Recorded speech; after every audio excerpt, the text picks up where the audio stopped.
mother and a chilling 911 recording on the 8th day of his rape trial in Indianapolis. On the tape, Tyson's accuser, a contestant in the Miss Black America pageant, says she kept saying no, and he kept saying, "Don't fight me." Earlier, the jury also heard from the woman's mother, whose account of her daughter's alleged ordeal moved at least one juror to tears. Jurors will not hear from 3 people the defense wanted to call as surprise witnesses. Prosecutors persuaded Judge Patricia Gifford to bar their last-minute testimony. And she felt that, of course, they hadn't perhaps notified the state in time in accordance with the discovery rules and so on and so forth, and so she excluded their testimony. But I think basically if she had felt that they were absolutely critical to the defense, she probably would have allowed them to come in. The prosecution is now arrested. Tyson himself could testify yet this week. Defense attorneys lost 2 important requests today in the rape trial of former heavyweight champion Mike Tyson. First, they tried to exclude a tape of the alleged victim's 911 emergency call to police the day after the alleged attack. The judge denied the request, allowing the prosecution to play the tape. The defense was also denied a chance to call 3 surprise witnesses who say they saw the former champ and the woman who has accused him of rape kissing shortly before the alleged attack. Indianapolis, the prosecution in the Mike Tyson rape trial has rested. They ended their case playing a recording of the alleged victim's phone call to police in which the woman said she'd been raped and couldn't escape her attacker because of his strength. Earlier, the judge refused to allow testimony from 3 potential defense witnesses. Tyson's attorneys say those witnesses saw Tyson and his accuser kissing the night of the alleged attack.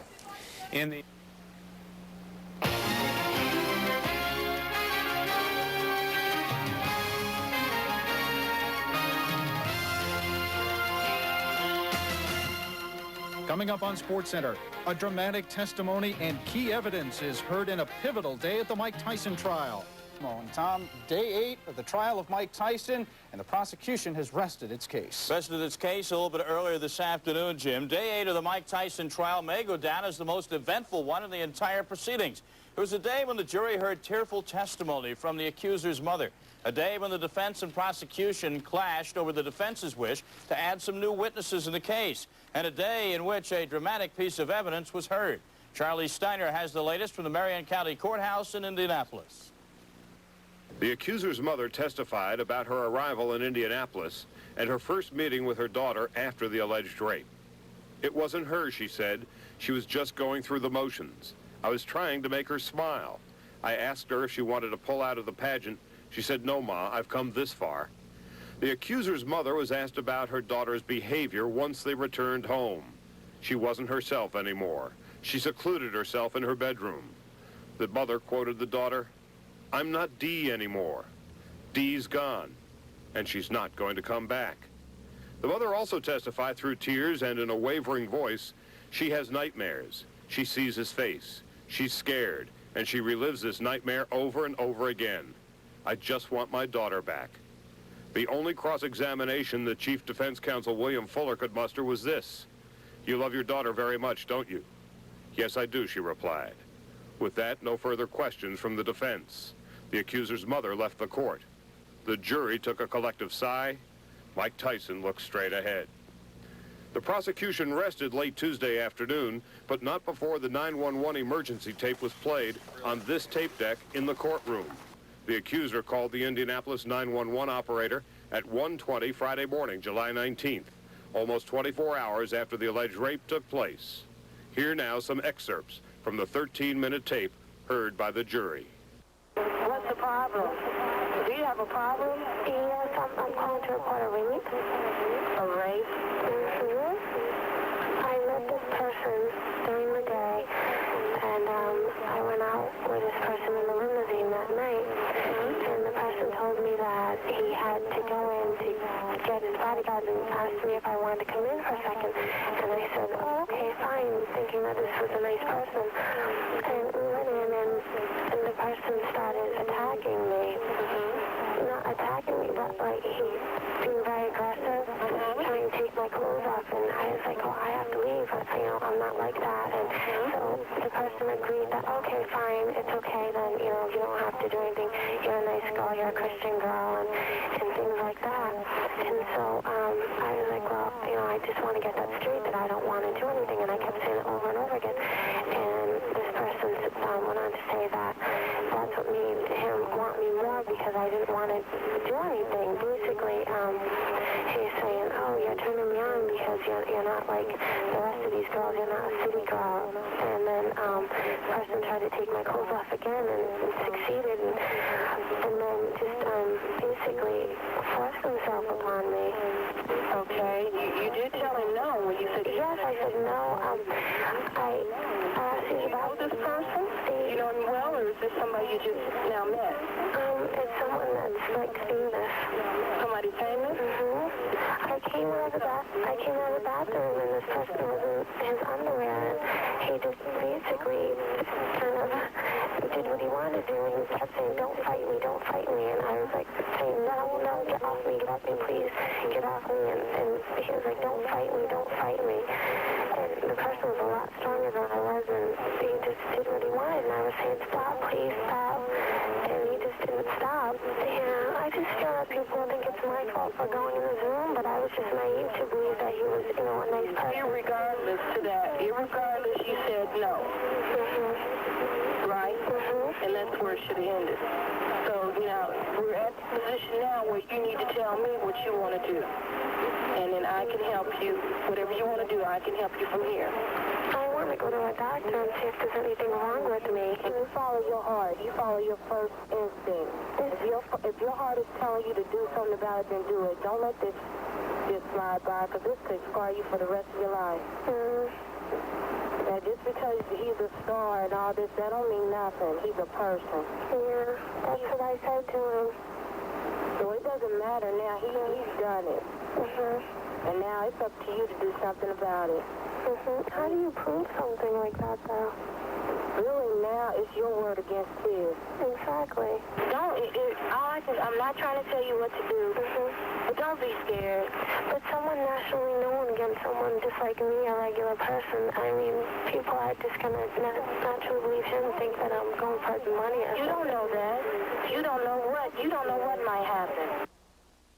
It is ESPN's strict policy never to name an accuser in a rape trial. A dramatic day of testimony, to be sure, here at the Marion County Courthouse. This, of course, ESPN's legal correspondent, Jim Drucker. Let's begin with the 911 tape and the impact that had. Charlie, not only does the prosecution have to prove that there was a rape, they certainly have to show in this case that the woman acted as if she had been raped. And the 911 call, coming just one day after the alleged attack, certainly told a lot of listeners that you had a woman in distress, a woman upset, consistent with a rape. And as important as that 911 tape was to the prosecution's case, the testimony of the accuser's mother was the bombshell so far of the trial. It was incredible. Rarely do you ever see such type of events in a courtroom in real life. Not only does the prosecution, again, have to prove that there was a rape, but that she reacted, the accuser reacted as if it had been a rape, and the mother's testimony not only sent that message in words, but in feeling also. The jury, when they're in the jury box, they're going to remember the emotion, which didn't look staged, sounded realistic, and they're going to really have it embedded in their bones that this mother was upset because the daughter was upset. The prosecution has rested its case now. What were the key messages it tried and succeeded in getting across? Three key messages. Number one, the accuser's story herself, which was a reasonable and seemed rational analysis. Number two, the mother's testimony, which said loud and clear, my daughter was very upset. And the third thing, the testimony of the doctors, one who said that the injuries to the woman were consistent with a rape, and the other that said they were, quote, incredibly unlikely to be the result of consensual sex. Well, the defense has now begun its case. 6 witnesses were called. What's the defense message going to be? They've got to get 2 messages across, and they've got to do it loud and clear. Number one, that there was a money motive, that the woman accuser was simply lying to get money and perhaps a lawsuit down the road. And second, and far more important, though, is that the accuser has always said she never hugged, she never kissed Mike Tyson, never engaged in any activity like that. They've got to bring someone in who's reasonable and credible to say, oh no, they saw some foreplay, etc. And the defense lost a key motion today. 3 mystery witnesses at the last minute are not going to be allowed to testify. That's right. The judge ruled that 3 people who had come across the defense counsel's agenda over the last few days will not testify that they saw some hugging and kissing between the accuser and the defendant in the limo the night of the alleged attack, will not testify. The defense continues its case first thing Wednesday morning here at the Marion County Courthouse. For now, for Jim Drucker, I'm Charlie Steiner, ESPN. Let's go back to SportsCenter. Heavyweight Mike Tyson's trial is now in its 8th day in Indianapolis. His lawyers tomorrow plan to come out of the corner and fight back. Today, the jury heard the accuser's first phone call to the police. And our own Mike Androvette has the story and the report from Indianapolis. In the tape recorded July 20th, the accuser tells essentially the same story to a dispatcher she told to the jury on Thursday and Friday. She also reveals hesitation about reporting a big-name celebrity. On the tape, she never identifies Mike Tyson by name as she recounts her alleged ordeal at the Canterbury Hotel. And I was like saying, no, get off me, please, get off me. And he was like, don't fight me. And the person was a lot stronger than I was, and he just did what he wanted. And I was saying, stop, please, stop. And he just didn't stop. Mike Tyson, through his lawyers, have accused the accuser of being a disillusioned lover after Tyson's boxing winnings, a defense the alleged victim seemed to anticipate when she made this statement to the dispatcher. But someone nationally known against someone just like me, a regular person, I mean, people are just going to naturally believe him and think that I'm going for the money. You don't know that. Out of view of the jury, Tyson's lawyers revealed they'd come up with 3 last-minute witnesses, one of whom would directly contradict the accuser by claiming she'd seen Tyson and the young woman hugging and kissing inside a limousine. The prosecution said new witnesses now was unfair. The judge agreed. Those witnesses won't testify. I'm not surprised that they would come forward with it, but, you know, we just teed it up and they lost. Prosecutors scored points with emotional testimony from the accuser's mother, who said about her Rhode Island daughter, who competed in the Miss Black America pageant last July, "She's not the same daughter I sent here." Did Mike Tyson's accuser deliver the knockout blow during more than 6 hours of testimony? Jurors were captivated as she told them she'd been blinded by his celebrity status, lured to his hotel room after he pleaded with her to leave her hotel at 1:30 a.m. so they could talk. Under mostly respectful cross-examination, she turned away suggestions she was a disillusioned lover, turned away like a one-night stand, now only interested in Tyson's money. Also damaging, Virginia Foster, a limousine driver who saw the accuser immediately after the alleged rape. She described the alleged victim as being in a state of shock. She remembers her saying, "I can't believe it. Who does he think he is?" An emergency room physician, Dr. Thomas Richardson, helped the state by testifying that he found 2 vaginal abrasions on the 18-year-old Rhode Island resident, abrasions he does not think could come from consensual sex. 2 other contestants from the Miss Black America pageant have generally supported the state's case, but one, Stacey Murphy, called Tyson an octopus who fondled several women during contest rehearsals. The defense is hoping to convince the 8-man, 4-woman jury that Tyson advertised his sexual appetite, and anyone who went out with him, including his accuser, knew that sex was what he was after. Mike Tyson did win one legal skirmish today. The judge effectively dropped a 4th lesser charge against the boxer. It wouldn't affect his sentencing, however, if he is convicted.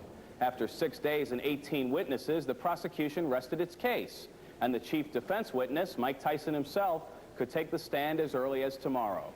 Reporting for the USA Network, this is Mike Androvette. Now let's return to Al and Sean in Atlantic City. And of course, right now, the country's attention, at least the sporting country's attention, is focused on Indianapolis, Indiana. Oh, I think beyond sporting. This one really transcended. You're right, Fred. The prosecution rested its case today in the Mike Tyson rape trial in Indianapolis. They called a total of 20 witnesses since the trial began, and today's testimony from the mother of the accuser left one juror weeping. CNN's Jeff Flock has been covering the trial and has the latest from Indianapolis. Jurors had already heard this woman tell them the story of how Mike Tyson allegedly raped her.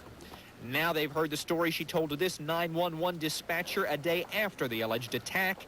The 2 stories have few contradictions. I came out of the bathroom and this person was in his underwear, and he just basically kind of did what he wanted to do, and he kept saying, don't fight me, and I was like saying, no, get off me, please, get off me, and he was like, don't fight me, and the person was a lot stronger than I was, and he just did what he wanted, and I was saying, stop, please, stop, and he just just didn't stop. Defense strategy has been to try and find contradictions in the different accounts the woman has told. But the 911 account was remarkably consistent. The 911 tape came on the heels of perhaps the most compelling prosecution witness, the woman's mother.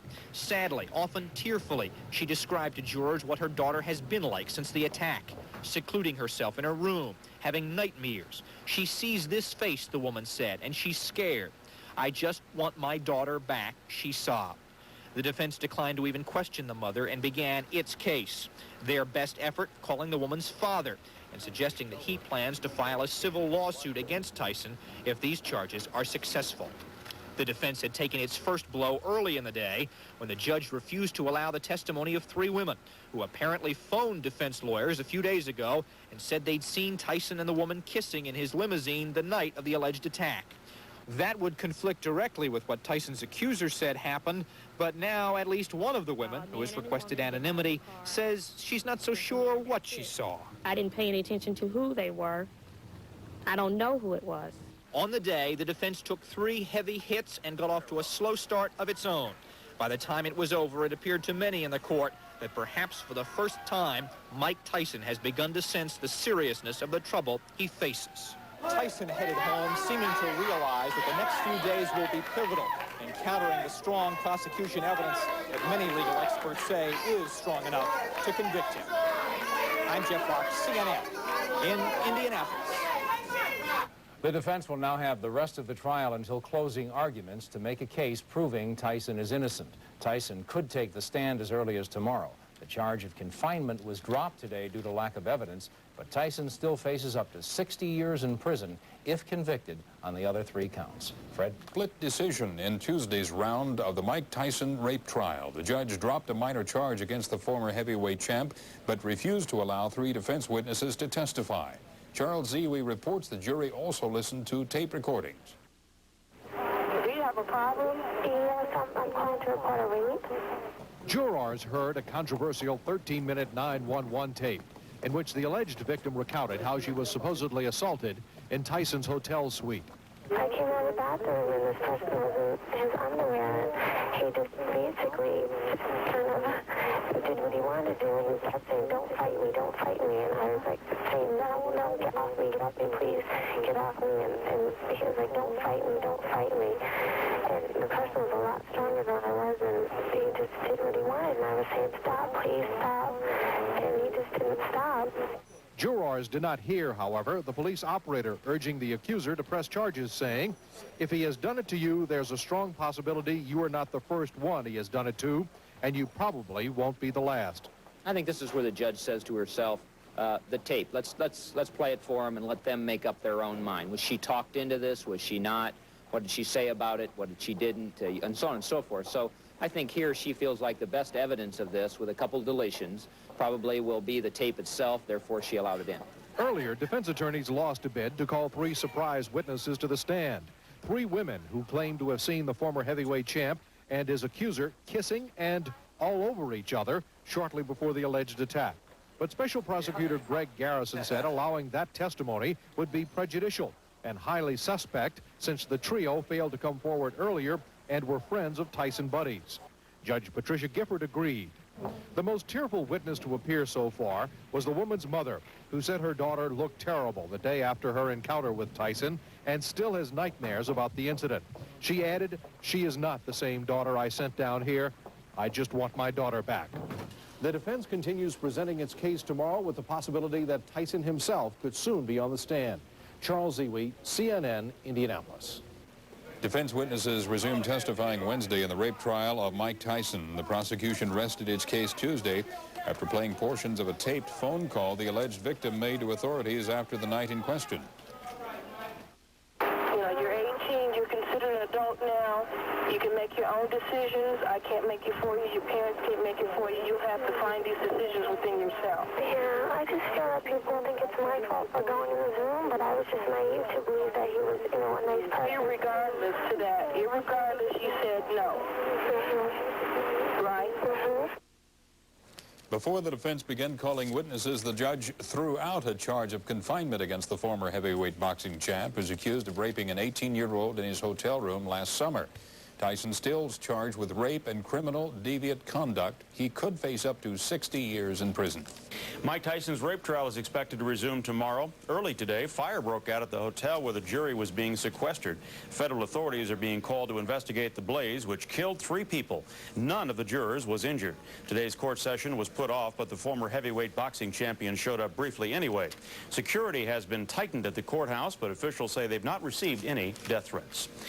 And finally, the Mike Tyson rape trial will pick up again tomorrow, postponed today because of an early morning blaze that swept through the hotel where the jury was sequestered, killing 3 people, including 2 firemen. None of the jurors were injured, but they were evacuated and didn't get much sleep last night, probably not in the right frame of mind to hear testimony today. Bob Lucello, CNN Headline Sports. Michael Gerard Tyson grew up tough, angry, and mean off the streets of Brooklyn. Fatherless and penniless, he sought crime and assault as a way of finding self-esteem. Had it not been for a sledgehammer right hand and a rage in the ring, Mike Tyson might have graduated from reform school to the federal penitentiary. He may yet. In the last 2 weeks, we've been hearing testimony in Indianapolis from an alleged rape victim. And now Mike Tyson will take the stand in the toughest battle of his life.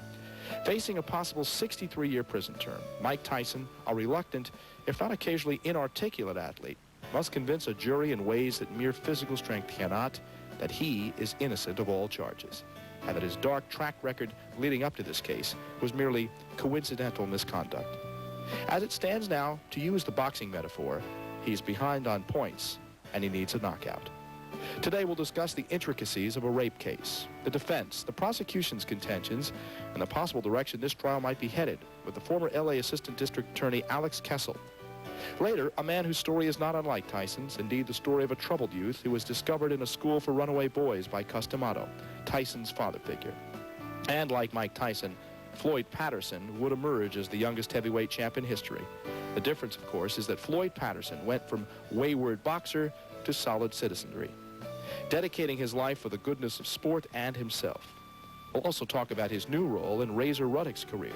Today, the Mike Tyson trial examined up close.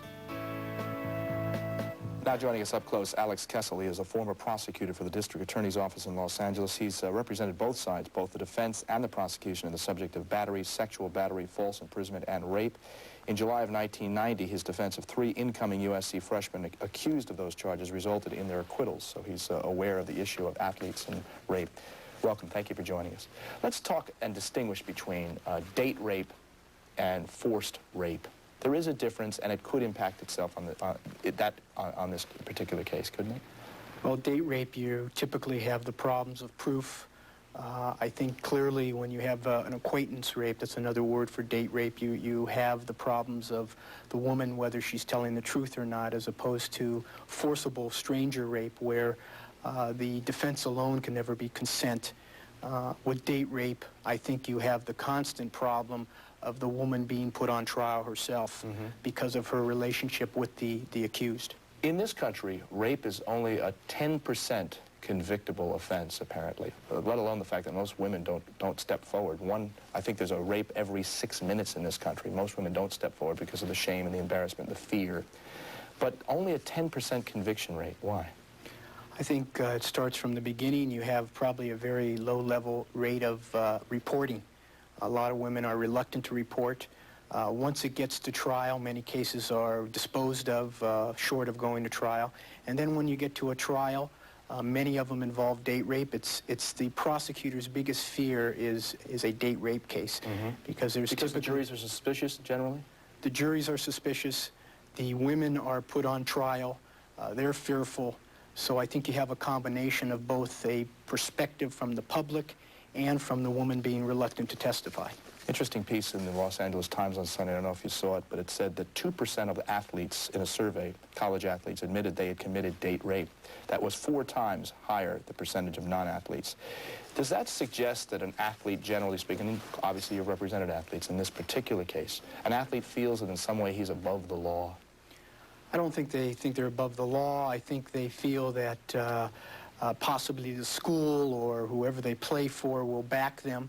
I feel that they possibly may think that the women may not push forward with the claim, and that in the end, although there may be an initial complaint, things won't be followed up by way of going into the judicial system. I also want to talk a little bit about anger and aggression. Obviously, there's a theory that an athlete understands anger and aggression very, very well, but they don't deal with other people's emotions quite as well. In fact, the theory, again, in the Los Angeles Times was that the more violent the sport, the less the athlete is able to empathize. You subscribe to that theory?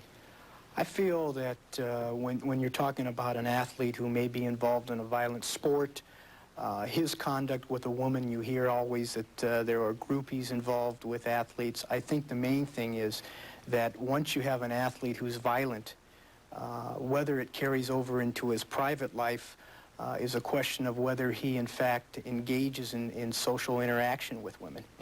Let's talk about the Tyson case specifically. Obviously, there is the precedent, the reports, whether they're founded or not, by Robin Givens that he was physically abusing her, the street fighting, the attacks, that there were some out-of-court settlements on an attack on a car lot attendant here in Los Angeles. It went on and on.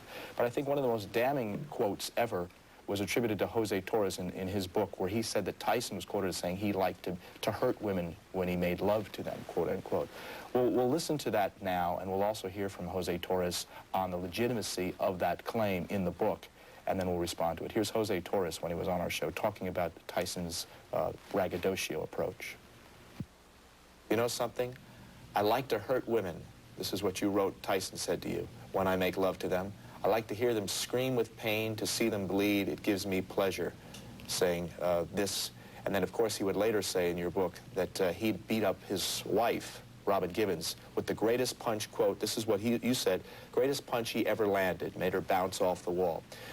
The question I'm posing to you is this. When someone says something in the braggadocio, posturing male to male, doesn't he have the right to realize or to think that it's off the record, it's not going to be used in some book someday? If Tyson had told me that in that fashion, then you are completely right. I would have no right to do that unless I tell him this for the book. He never told me that when I was with him before I was writing the book. He told me that in a tape recorder conversation for the record. book.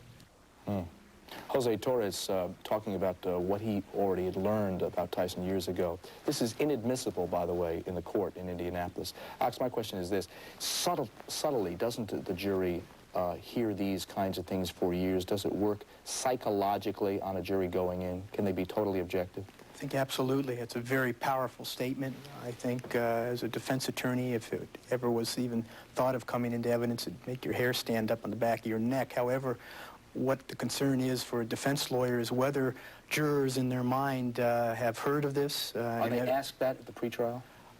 They are typically, when they're going through jury selection, are questioned on whether they have heard prior publicity. And you would hope a defense lawyer would ferret this information out, because it is extremely prejudicial and could have a detrimental effect on jurors when they go back and they deliberate on things that basically they should decide on what was in the evidence. However, you have the problem of subconsciously what these jurors have from their pre-existing contact with the case. I want to talk a little bit about the issue of the issue that power and money usually wins out. In the case, right or wrong, the Clarence Thomas situation, the Bill Clinton, Willie Smith case, the perception is, the atmosphere in this country is that we are becoming, as a nation, more tolerant of men's abusive behavior and towards women, or more cynical of women's claims. We posed this to journalist Shelley Smith on our show. I asked her about what she feels about that. Is the atmosphere changing against women in this country? Well, I think people are automatically suspicious of the woman. And it seems to be the history in the last couple of months, whoever has the most money wins. But they're taking these women and they're assaulting. They become the people on trial rather than the victims. And they assault their character, and they say, what is she out to get from this? And what is she going to gain for this? And, oh, she's just doing this for that. And at least, you know, in the case of the Bill Clinton affair, yes, she did take some money, but that doesn't mean that this didn't happen.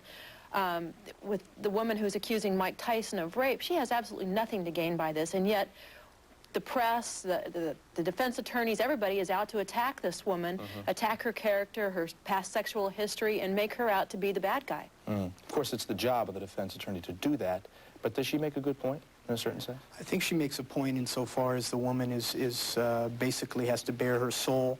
The problem I have with the comment is that in our judicial system, we have a right to confront the witness. And we have to put the witness on the stand and put her up and hold her testimony up to the light to see if it bears any truth to it. And in so doing in our system, we have to cross-examine and maybe bring out things that aren't basically favorable to the accused. Two other points before we go. First of all, Mike Tyson, is he losing this case so far? Isn't this a last-ditch effort, a desperation effort on the part of the defense? They didn't want him to take the stand. Apparently they have to now. I think Tyson has to testify for one reason, is that there's some holes. Some of the comments that have been made by the witness, it's been a one-on-one situation. I think Tyson has to rebut some of the things the lady has said in regards to the use of force. When you have a defense of consent, you have to have both parties testify.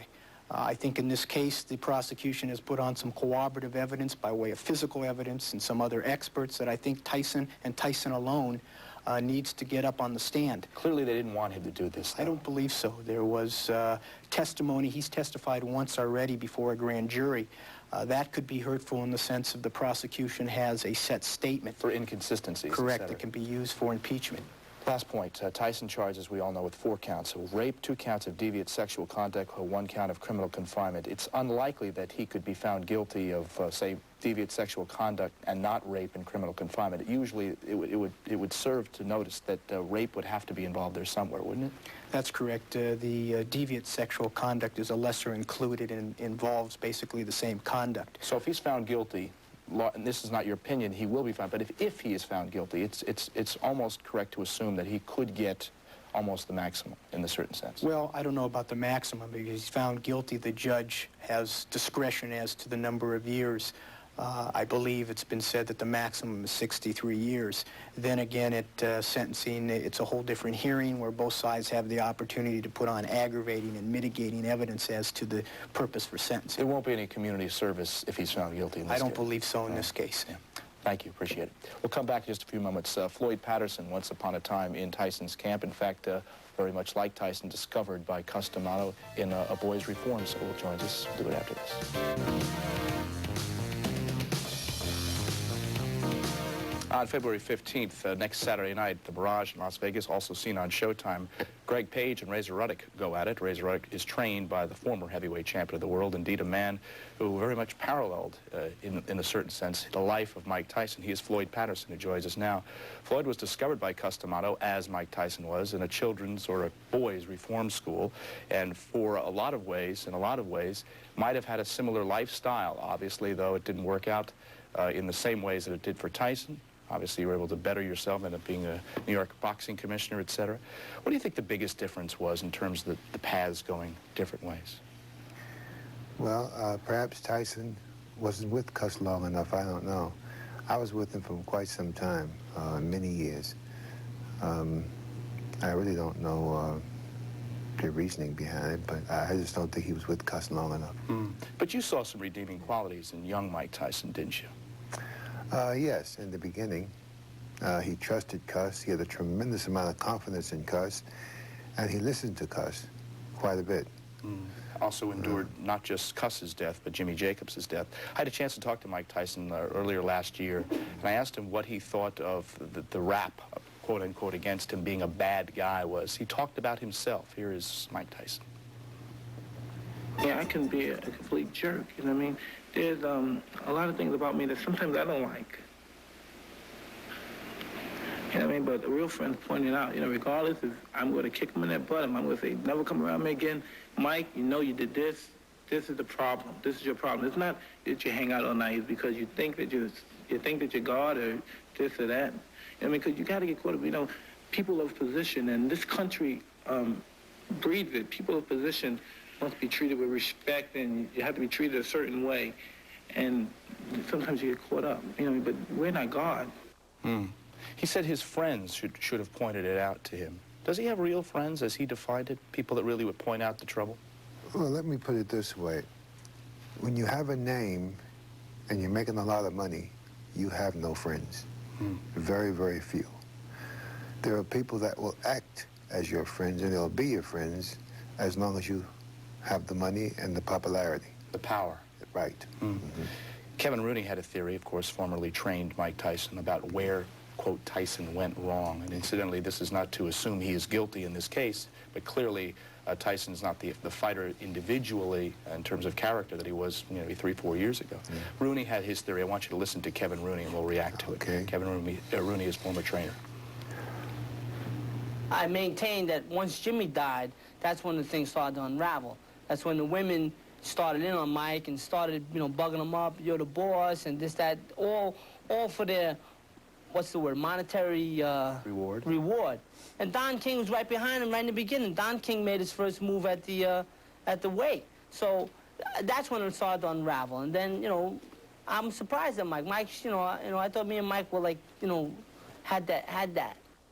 Don't forget, Kevin Rooney does have somewhat of an axe to grind in that he was fired by Mike Tyson. But I want to pose this point. Jim Murray, in a recent column, talked about Don King's influence on Tyson. He said, King is not the devil incarnate his enemies make him out to be, but he is certainly no archbishop either. Neither is he a customato. Don King did not have Mike Tyson's best interests at heart. He had Don King's. He was exactly what Tyson didn't need at that stage of his development. King does not control his fighter. He just joins him. You can't necessarily blame Don King for all of the trouble, but certainly you might, as Murray pointed out, say that he was not the best influence. Well, I couldn't say because I don't know the relationship. I know that they were together, but I don't know how far the relationship went, so I really couldn't say anything. Pointedly, has he disgraced, win or lose this case, has he disgraced boxing, Mike Tyson? Well, let me put it this way. I really feel sorry for him. Because there's a guy who had a future and still has a future, but if he goes to jail, that'll end everything. And I'm just hoping that he doesn't go to jail and that it's not too late. We'll come back with Floyd Patterson and Razor Ruddock as his protege now, as he's training Razor Ruddock for a fight on the 15th at the Mirage. Talk to Razor, get his opinions on this matter and other things after this.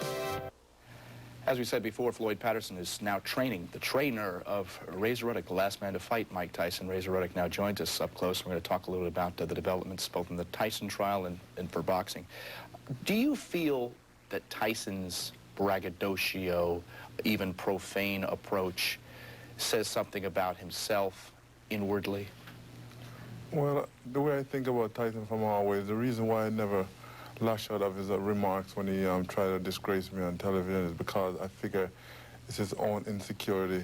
And the reason why is because of the way he goes on and try to prove to the world that, oh, he's the baddest man on the planet. And you have to go inside the ring, that it's okay for you to prove that you can fight. But when you're outside, you're dealing with human beings and you're back in society again. So you have to find a way to cope with that. And he still carries himself as a bully, and he wants people to be afraid of him, and that is a sense of insecurity. What does this do to the division now? If Tyson is either found guilty or is going to be involved in appeals of some sort down the road, how does this open the division? How does it affect negatively? Because he was the big payday. I don't think there's any question about that.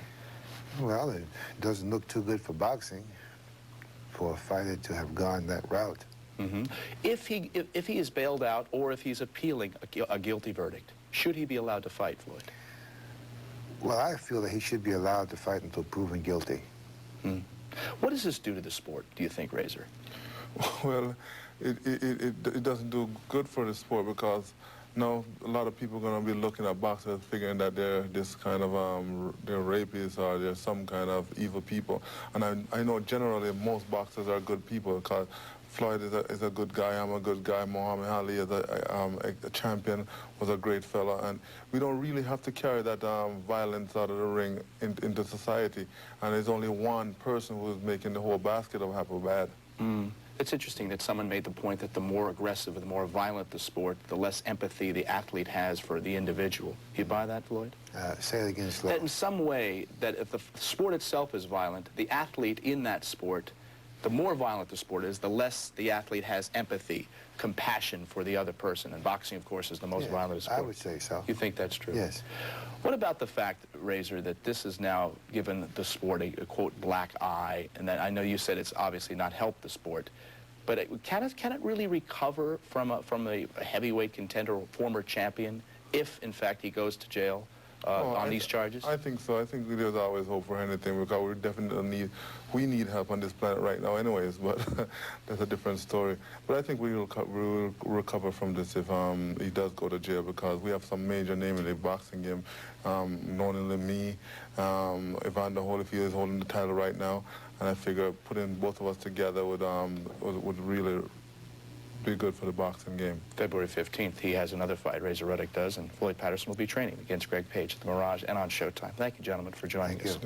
We'll come back and have a commentary about the Mike Tyson developments. We'll do it after this. Mike Tyson knows boxing's heritage like no other man who ever stepped into the ring. He knows that even the greatest fighters have had scuffles with the law. Jack Johnson was a fugitive from the law that seemed suspiciously designed to criminalize him. The Mann Act made it a federal offense to transport women across state lines for, quote, immoral purposes. It was specifically directed at Johnson because he lived with or married white women when America was an even more racist society than it is today. Johnson never served any time, but it broke him as an athlete and as a man. In the 20s, Jack Dempsey indicted for draft evasion in World War I, but he was acquitted. Muhammad Ali faced the same charges, but it took the Supreme Court to free him. Private Rocky Graciano did time at Leavenworth for punching an Army captain, and he went on to be the middleweight champion of the world. And there was the former middleweight champ, Reuben Carter, in prison on murder convictions, and Tony Ayala in a New Jersey penitentiary for rape. There are very few archbishops in boxing, the late sports writer Red Smith observed, and while that might be true, the brutality and the cruelty of the sport can be an outlet for a man's rage and psychopathic leanings. But it cannot change his temperament or his lifestyle. Only he can do that. Mike Tyson was an obnoxious street thug by his own admission. He claims he asked no one to admire him, that money, success, and fame would not go to his head. Maybe that's the point. Sadly, it didn't change him at all. He may somehow survive the round, but with his litany of assault charges, his stormy and abusive marriage, his brutish and his rude contempt of law and society, it might only be a matter of time before he is sent down for the count. Like some journeyman pug, he's been telegraphing his punches for years, we think, forsaking good intentions and the champion's ethic for sleazy, quick hits of personal pleasure and greed. Mike, you've led with your chin for years. Mike Tyson's always been a good defensive fighter, bobbing, weaving, ducking, slipping away from trouble in the ring, but he stood straight up and took the best shots out of it. And now he may not be able to avoid the biggest knockout of his life, his personal freedom. Now, it might be a cliche to paraphrase the lines from On the Waterfront, but Tyson has led the ultimate cliche of the life of a man from the streets who couldn't make the U-turn. The lines go, I could have had class, I could have been a contender, I could have been a somebody. Instead, I'm just a bum.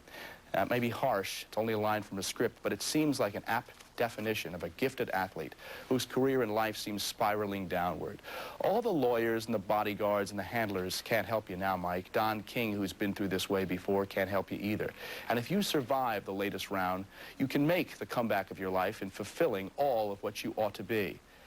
If you lose, you'll just be another in the list of might-have-beens. It wouldn't be anything new for boxing.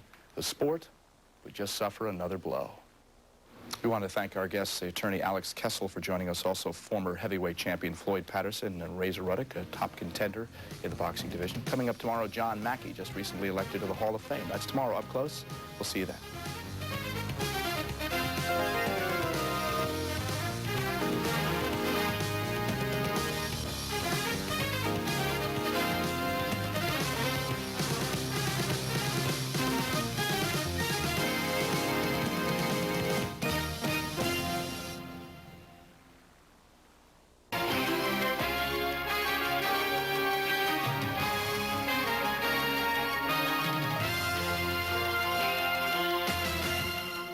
An interruption in Indianapolis. Coming up on SportsCenter, an early morning fire postpones the Mike Tyson trial until tomorrow. In trial, day number 9, and another strange twist to a trial that has had its share of drama so far. The drama today centering on an early morning fire. Today was the day that the defense in the Mike Tyson trial was to continue its case, a case which had opened yesterday, and the day the press looked forward to seeing Mike Tyson take the stand. But no one took the stand today in Indianapolis as an early morning fire in a hotel lodging the jury postponed proceedings until tomorrow. Charlie Steiner and Jim Drucker pick up the story in Indianapolis. The fire began a little after midnight in the Indianapolis Athletic Club, where the jurors had been sequestered. None of the jurors was hurt, but 3 people, including 2 firemen, were killed. 12 were injured in dousing the flames. Okay. Okay, just stand by. They'll be right up there. It seemed like it was an eternity. I heard them ladders coming up the side of that building. But thank God for the firemen. That guy asked me if I could get on that lather. I told him, you bet your ass I can get on that ladder. The jurors were all safely evacuated, many in their night clothes. Assistant Prosecutor Barbara Trathan said that none of the jurors had been tainted, as they were all let out of the hotel at the same time under tight security by court bailiffs who would not allow anyone to get near them. Is the jury okay? Yeah, they're fine. Yeah, no fears that... Apparently, they have no idea. How does this impact on the jury, do you suppose? None. I'm not worried about it. I'm not worried about it. Our hearts go out to those firemen and their families, though. It's a terrible loss. The jurors spent the day being moved to another hotel and having their smoky clothes dry cleaned. Meanwhile, local, state, and federal arson investigators spent the day at the Indianapolis Athletic Club, looking for clues to the origin of the fire. One fire official told ESPN no determination of the cause has yet been made, and one is not likely to be made until sometime late Thursday afternoon. Arson has not been ruled out. Wednesday's court session was postponed until Thursday morning at 9 o'clock. Tyson spent less than an hour in the courthouse on Wednesday, seemingly relieved that he would not have to spend this day sitting at this table surrounded by his attorneys again. Indianapolis Mayor Stephen Goldsmith ordered tightened security at the courthouse. More county police were in evidence, an additional metal detector, and a bomb-sniffing dog searched throughout the second floor where Judge Patricia Gifford's courtroom is located.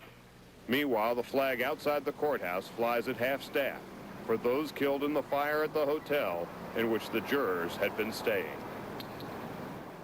And so on day 9 in the Mike Tyson trial, Mike Tyson did not have his day in court. Day 10 should be a different story, but first, Judge Patricia Gifford will be interviewing each and every juror in her personal chambers. As, of course, ESPN's legal correspondent Jim Drucker. What is she going to be trying to find out?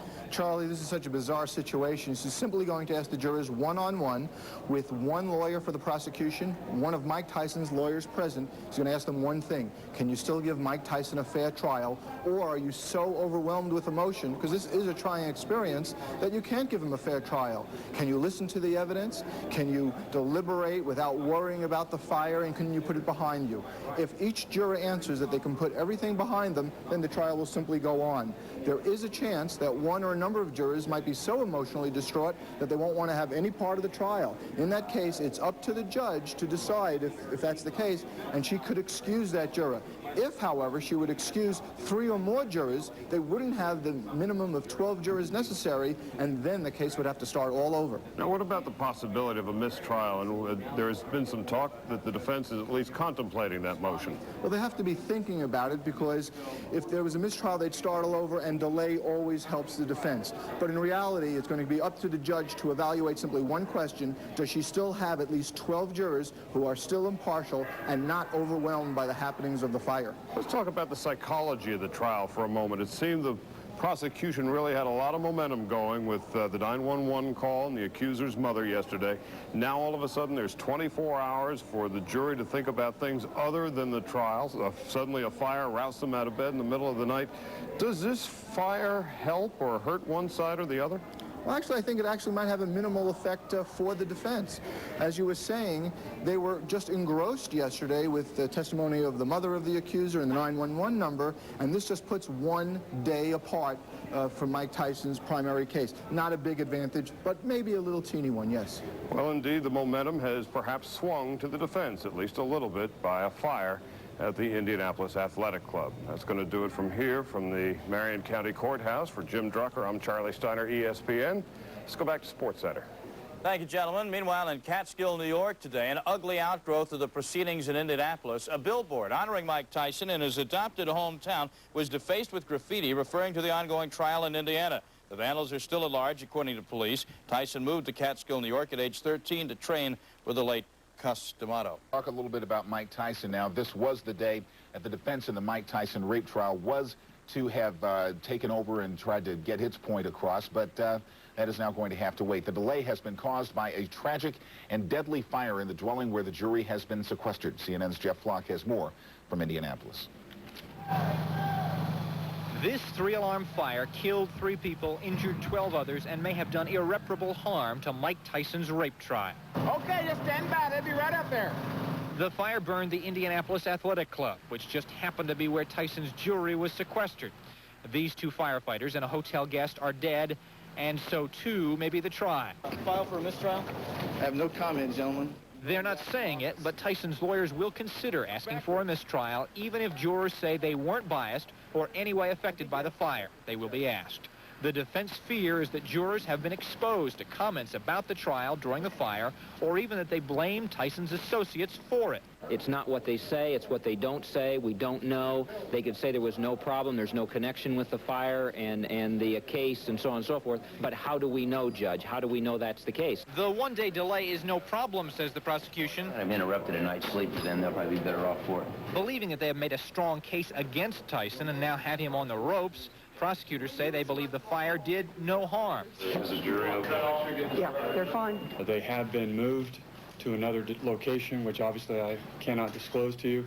All through the night here at the Indianapolis Athletic Club, a team of fire investigators from the fire department, the Indianapolis Police Department, and a federal investigator have been working to see if, in fact, this fire was set. Preliminary word, it wasn't. It was just a coincidence. According to sheriff's deputies, it was also a coincidence that just hours after the fire was out, they brought this bomb-sniffing dog named Sarge to comb the courtroom and hallways and installed a metal detector. Just a routine check to secure the area upstairs, and it's just for preventative measures. But a sequestered jury fleeing its hotel in night clothes in the middle of a rape trial is anything but routine. And it's the second departure from routine this week. The other, the judge's refusal to allow testimony from 3 surprise defense witnesses. Legal experts say those 2 events give the defense 2 built-in issues on which to base an appeal if the trial doesn't end up going Mike Tyson's way. Do you know anything about the fire, Mike? I'm Jeff Locke, CNN, Indianapolis. And fallout from the trial back in Tyson's adopted hometown of Catskill, New York. A 5-year-old billboard there honoring Tyson's former heavyweight championship has been defaced. The word champion was marked out and replaced with the words sexist and rapist. No suspects are in custody, but authorities are looking. Quite a day in Indianapolis. It's not clear how this morning's fire at an Indianapolis hotel will affect Mike Tyson's rape trial. The jury in the case was sequestered at the hotel. None were hurt. They were all taken to a safe location. 2 firefighters and a hotel guest were killed. 12 other people were injured. The trial will resume tomorrow morning after a 1-day delay. Security's been tightened, though the fire has not been ruled suspicious.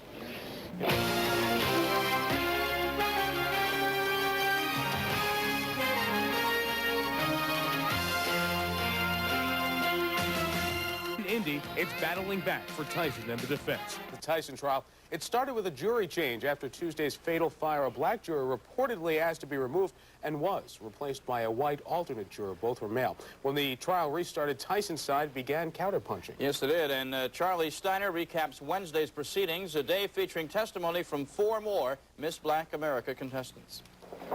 Madeline Whittington testified that the accuser told her in a ladies' room conversation that Mike Tyson had asked her out during the pageant rehearsal on Thursday morning, July 18th. Are you going out with him, Whittington asked. Yes, of course I am, the accuser is said to have replied. He has a lot of money. He's dumb. You saw what Robin Givens got out of him. On cross-examination, Whittington testified that during the pageant rehearsal, she rebuffed a Tyson proposition and walked away. But Whittington said she overheard Tyson saying about her, "Who does she think she is, that Catholic girl?" Expletive deleted. Another pageant contestant, Cecilia Alexander, dressed in a red plaid jacket, testified that she later overheard another contestant kiddingly say to the accuser, "There goes your husband." Another said, "He doesn't speak very well," to which the accuser was heard to say, "Mike doesn't have to know how to speak. He'll make all the money. I'll do all the talking." A third pageant contestant, Parkita Nassau, backed up Alexander's testimony, but on cross-examination, Alexander did testify that she saw the accuser on Friday morning, and, quote, "It didn't look like her." A fourth pageant contestant, Christine Harris, testified the accuser seemed overly impressed. She seemed starstruck of Tyson. On cross-examination, she described Tyson as friendly, reserved, shy, and an average person. The housekeeper, Iva Rogers, who cleaned Tyson's room at the Canterbury Hotel Friday morning, testified that she saw a dime-sized blood stain on the bottom sheet of the bed. Dr. Margaret Watanabe, an OB-GYN clinical instructor at the University of Indiana, who did not examine the accuser, did question the initial medical report of the accuser after the alleged rape. Watanabe said she couldn't tell, based on reading the report, whether the internal abrasions were caused by rape or consensual sex. Asked if the abrasions could have caused a dime-sized pool of blood on a sheet, she said it was unlikely, but not impossible. Now back to Wednesday's fatal fire. It is being blamed officially on faulty wiring. Still, a full investigation will be turned over eventually to a grand jury. Boxer Mike Tyson is dumb and wealthy. That's what one witness says the woman accusing Tyson of rape said hours before the alleged incident. The witness told jurors in Indianapolis yesterday Tyson's accuser was eager to go out with him. Tyson's defense is trying to put the accuser's character in question. The trial resumed yesterday after a one-day delay because of a fire at the jury's hotel. As several Miss Black America contestants took the stand in the rape trial of Mike Tyson, one woman testified that Tyson's 18-year-old accuser fawned over Tyson and said she wanted to date the boxer because he was rich and dumb. Tyson claims the woman consented to sex. Before the proceedings got underway, the judge excused one juror because he was shaken up after a fatal fire at the jury's hotel. He was replaced by one of the alternates. The rape trial of Mike Tyson will resume in Indianapolis today. A new juror was brought on board yesterday. The judge excused one panelist because he was too shaken up after a fire in the hotel where the jury was sequestered. Also yesterday, a beauty pageant contestant quoted Tyson's accuser as saying she went out with him because she thought he was rich and dumb. Tyson's attorneys contend the woman consented to sex with the former boxing champ. The defense has scored some points in the Mike Tyson rape trial with testimony from two former beauty pageant contestants. Charles Ziwi has details. Two Miss Black America contenders took the stand for the defense, testifying that Tyson's alleged victim was eager for a date with the ex-champ and interested in his money. One, Madeline Whittington, said she had a restroom conversation with Tyson's accuser in which the woman claimed Tyson asked her out on a date, and Whittington asked if she was going to go. Yes, of course, she quoted the accuser as replying, "This is Mike Tyson. He's got a lot of money. He's dumb. You see what Robin Givens got out of him?" Tyson's lawyers claim the 18-year-old he's accused of raping made up the assault story because the fighter treated her like a one-night stand, and she hoped to win money from Tyson through a civil lawsuit. On cross-examination, Whittington admitted she might have told prosecutors she merely had the impression Tyson's accuser wanted to be like Givens, Tyson's former wife, but had never actually said so. Whittington also said Tyson approached her while listening to a speech by the Reverend Jesse Jackson, that she was put off by Tyson's rudeness to contestants, and that Tyson became angry with her for dismissing him, saying, "Who does she think she is, that little Catholic school MF?" Basically, he made some derogatory remarks about her, so the fact that she then comes forward and presents some testimony in his favor helps him a great deal, I think. Before the trial resumed, Judge Patricia Gifford and trial lawyers questioned jurors for nearly 3 hours about whether they were too emotionally shaken or fearful to continue serving because of a fire at their hotel Wednesday that left 3 people dead. Jurors were told that an officer died at the athletic club during the fire. One of the jurors, an unemployed 36-year-old black man, was dismissed because of his, quote, state of mind and was replaced by an alternate. Indianapolis officials, meanwhile, announced a grand jury will look into the cause of the fire. And I think that we owe it to the survivors and to the families of the victims and to the public to leave no stone unturned. Fire officials say all indications are the fire was caused by an electrical short in a refrigerator and was not arson. A gynecologist also testified today that the vaginal cuts suffered by the alleged victim could have been caused by consensual sex, contradicting a prosecution expert who said that those abrasions were probably caused by non-consensual intercourse. Testimony in the trial will continue through the weekend, including Sunday, in hopes the jury will get the case by early next week. Charles Ziwi, CNN, Indianapolis. Champion Mike Tyson was back in court today as his lawyers continued the defense portion of his trial on rape charges. Tyson himself took the stand after several other pageant contestants who have testified that Tyson's behavior should have tipped off his accuser that he was interested in having sex.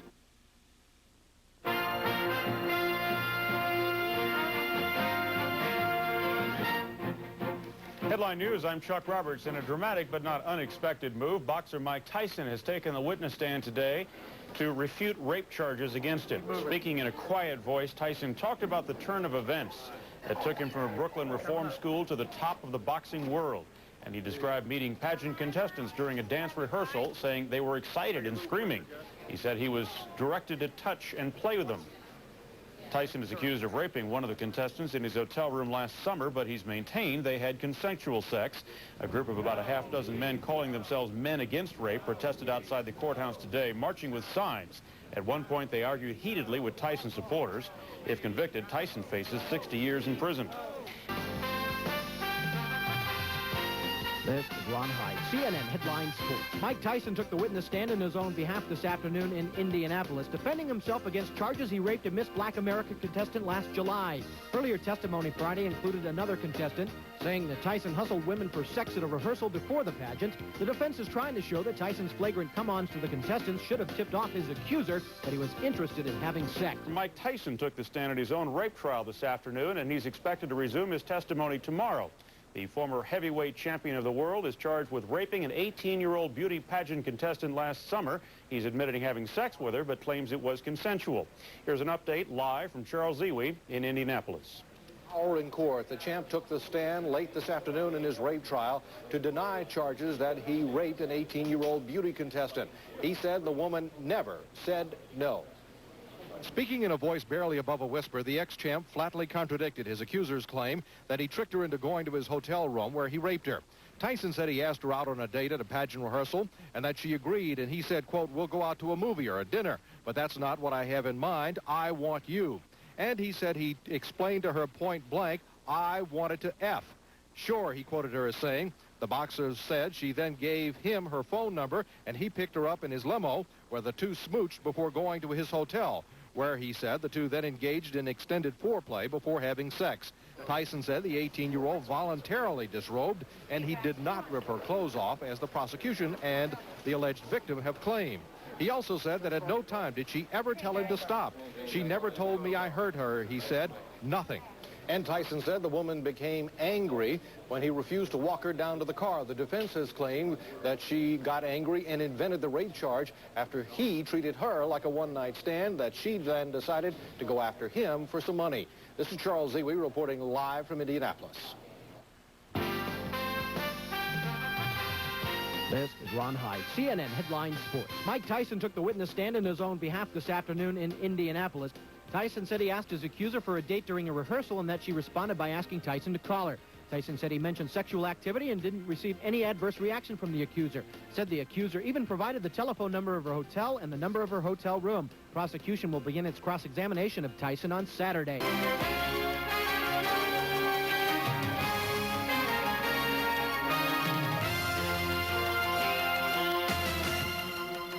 Coming up next on SportsCenter, anticipation in Indianapolis.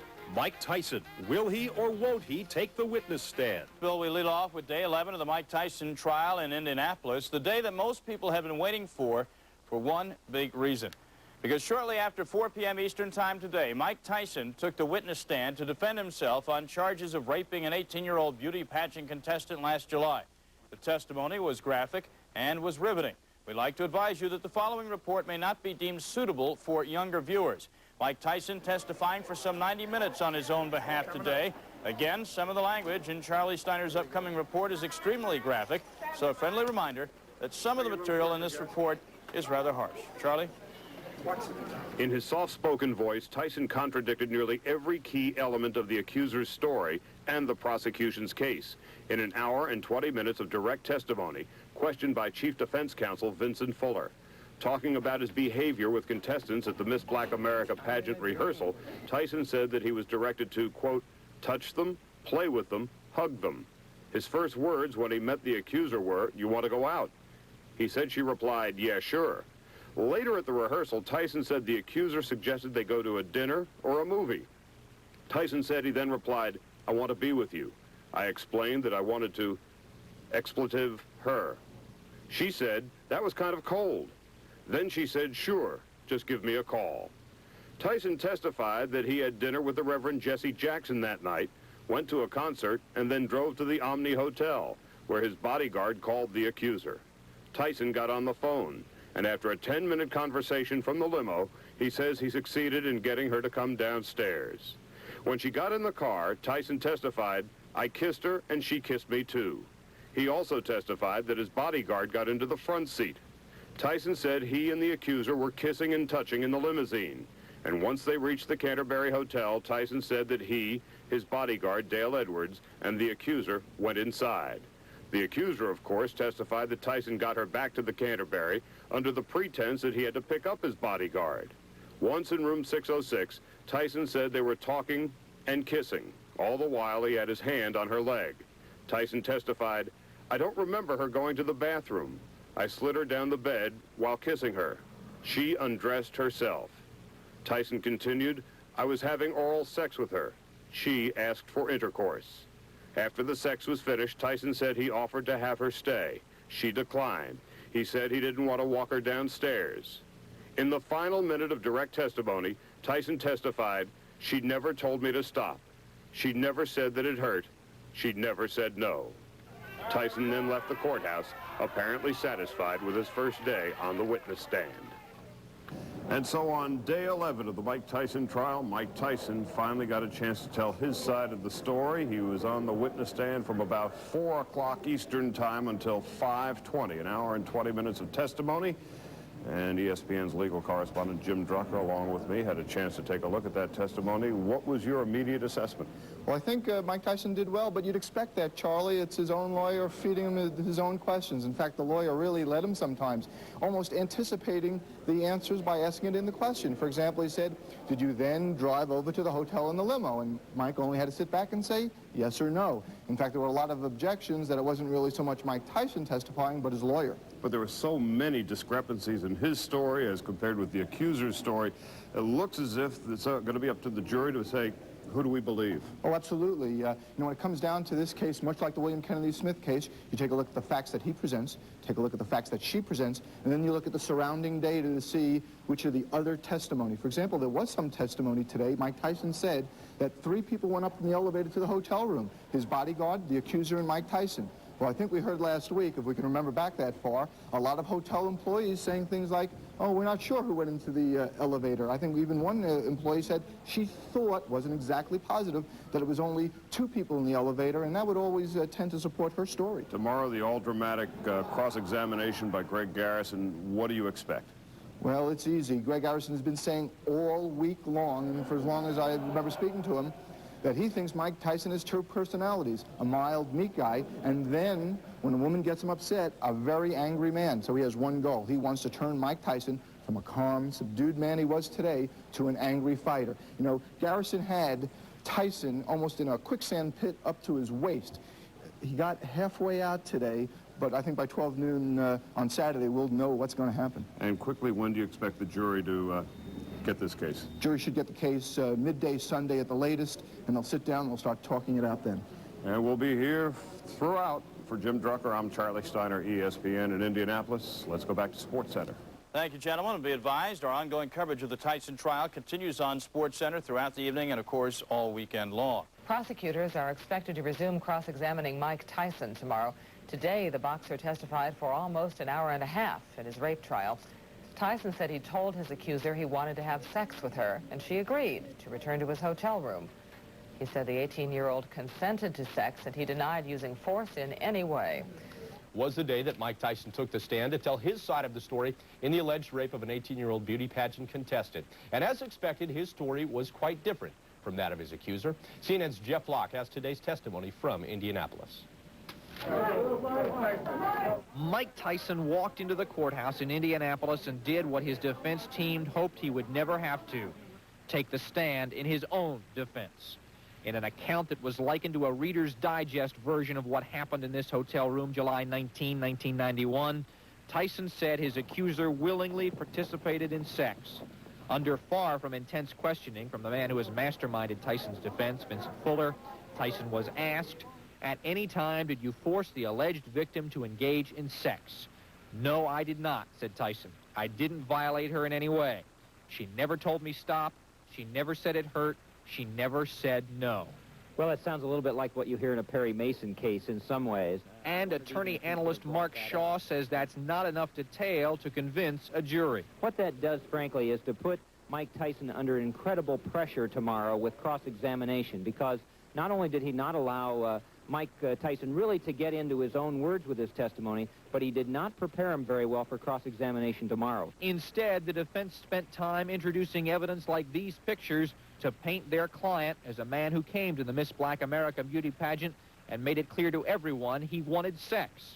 This woman, pageant contestant Tanya Traylor, quoted Tyson as saying, "Do you want to go out? We can go back to my room for sex or a kiss. A kiss will do, but sex would be better." This woman said he patted her rear, but that she gave him a dirty look, and he just stopped. The defense hoping jurors will figure that if his accuser really said no, Tyson would have complied. But for all the defense witnesses, the only one who figures to really matter is Tyson himself. And with a court in recess, Tyson now will have a night to sleep on what he said and to think about what is expected to be a fierce cross-examination from Special Prosecutor Greg Garrison. Mike Tyson's account was simple and to that extent believable. The question is, will the unabridged version stand up to the long, hard scrutiny that it is sure to get? I'm Jeff Flock, CNN, Indianapolis. Tyson, of course, will take the stand again Saturday for further testimony and possible cross-examination. It is possible the jury could begin deliberations as early as next week. Prosecutors are expected to get their turn at questioning Mike Tyson today. Yesterday, the former heavyweight boxing champion took the stand at his rape trial in Indianapolis. As expected, Tyson denied accusations he forced a teenage beauty pageant contestant to have sex with him. Charles Ziwi reports. Tyson flatly contradicted his accuser's claim that he tricked her into going to his room where he raped her. The fighter recalled how he asked the 18-year-old out on a date and of how she agreed. Tyson said he told her, "We'll go out to a movie or dinner, but that's not what I have in mind. I want you." And the boxer said he told her point blank, "I explained to her I wanted to F her." According to Tyson, the woman replied, "Sure, give me a call." Later, he said he and the alleged victim were kissing and touching on the way to his hotel in the back of his limo. Once inside his suite, he said she voluntarily disrobed, and the two engaged in extended foreplay before having sex. Lawyer Vincent Fuller asked him, "Did you force the alleged victim to engage in sex?" "No, I didn't," he replied. "I did not violate her in any way. She never told me to stop. She never told me it hurt. She never said no." What he was talking about basically is a consensual sex act that happens 100,000 times a day. So he didn't talk about anything unusual. The only thing he did mention was the fact that she wasn't happy with the fact that he didn't walk her downstairs. Earlier, beauty queens testified that 25-year-old Tyson could not keep his hands off beauty pageant contestants and propositioned many of them only hours before he allegedly raped the woman.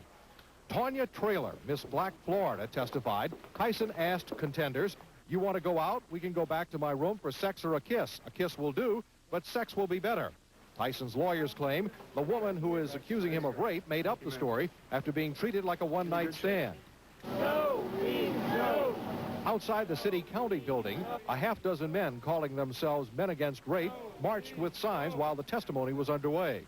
The protest drew heated reactions from Tyson fans. You gotta know. Get your right now. He's been quoted as saying he likes to hurt. Who quoted him? Who quoted him? Who quoted him? Did he say that to you?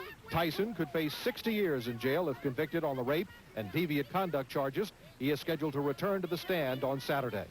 At some point Saturday, Tyson will likely undergo a vigorous cross-examination by the special prosecutor. Court observers are expecting that to be a real fireworks show. Charles Ziwi, CNN, Indianapolis.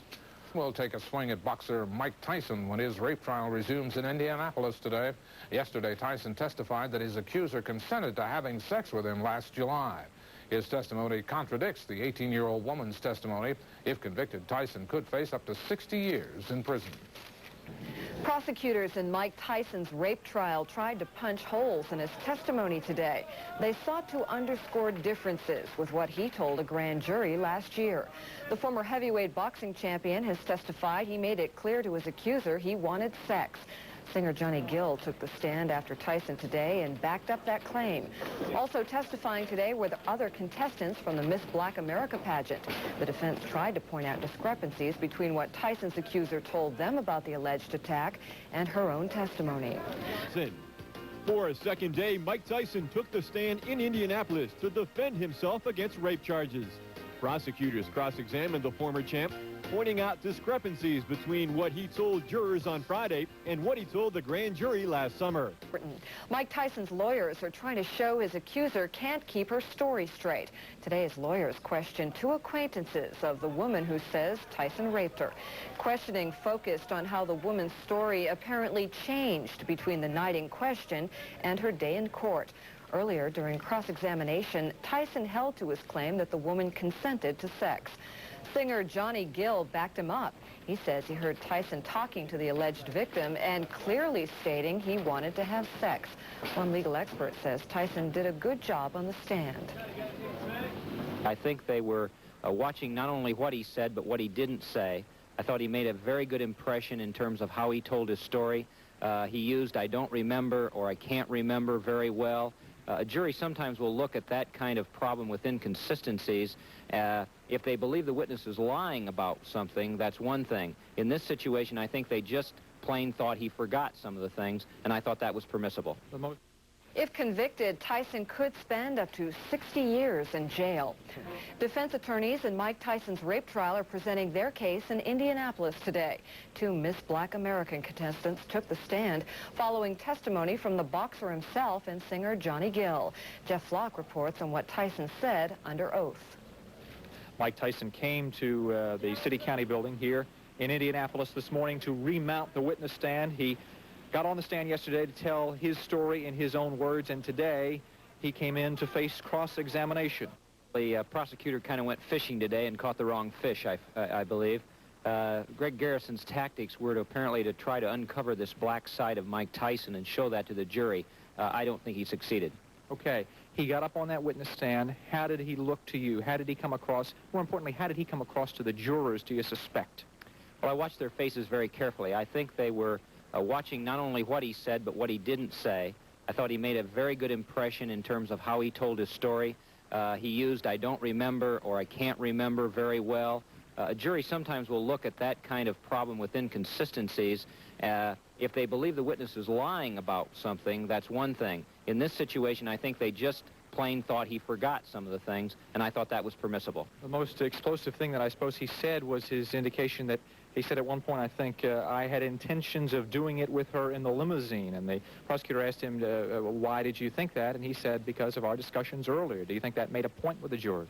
Well, I think it did, depending on which version you believe. As you know, most of the evidence in this case lends itself to both versions of the story. So in this situation, he's asking the jury to think that she did come down from the hotel room, her hotel room, and at that particular point, from what he knew of their conversations earlier about sex and so forth, that there was no question she knew what she was getting into. Damaging testimony, perhaps. We have some pictures of Johnny Gill as he left after his testimony today.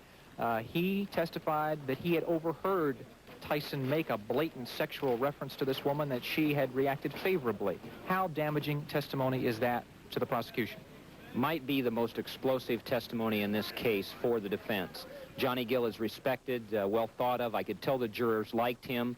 I think the fact that he's an independent witness here and testified to this remark, which could give the complaining witness no other interpretation but the fact that Tyson was looking for some sexual activity, I think it was very, very strong. I'm Jeff Block, CNN, Indianapolis.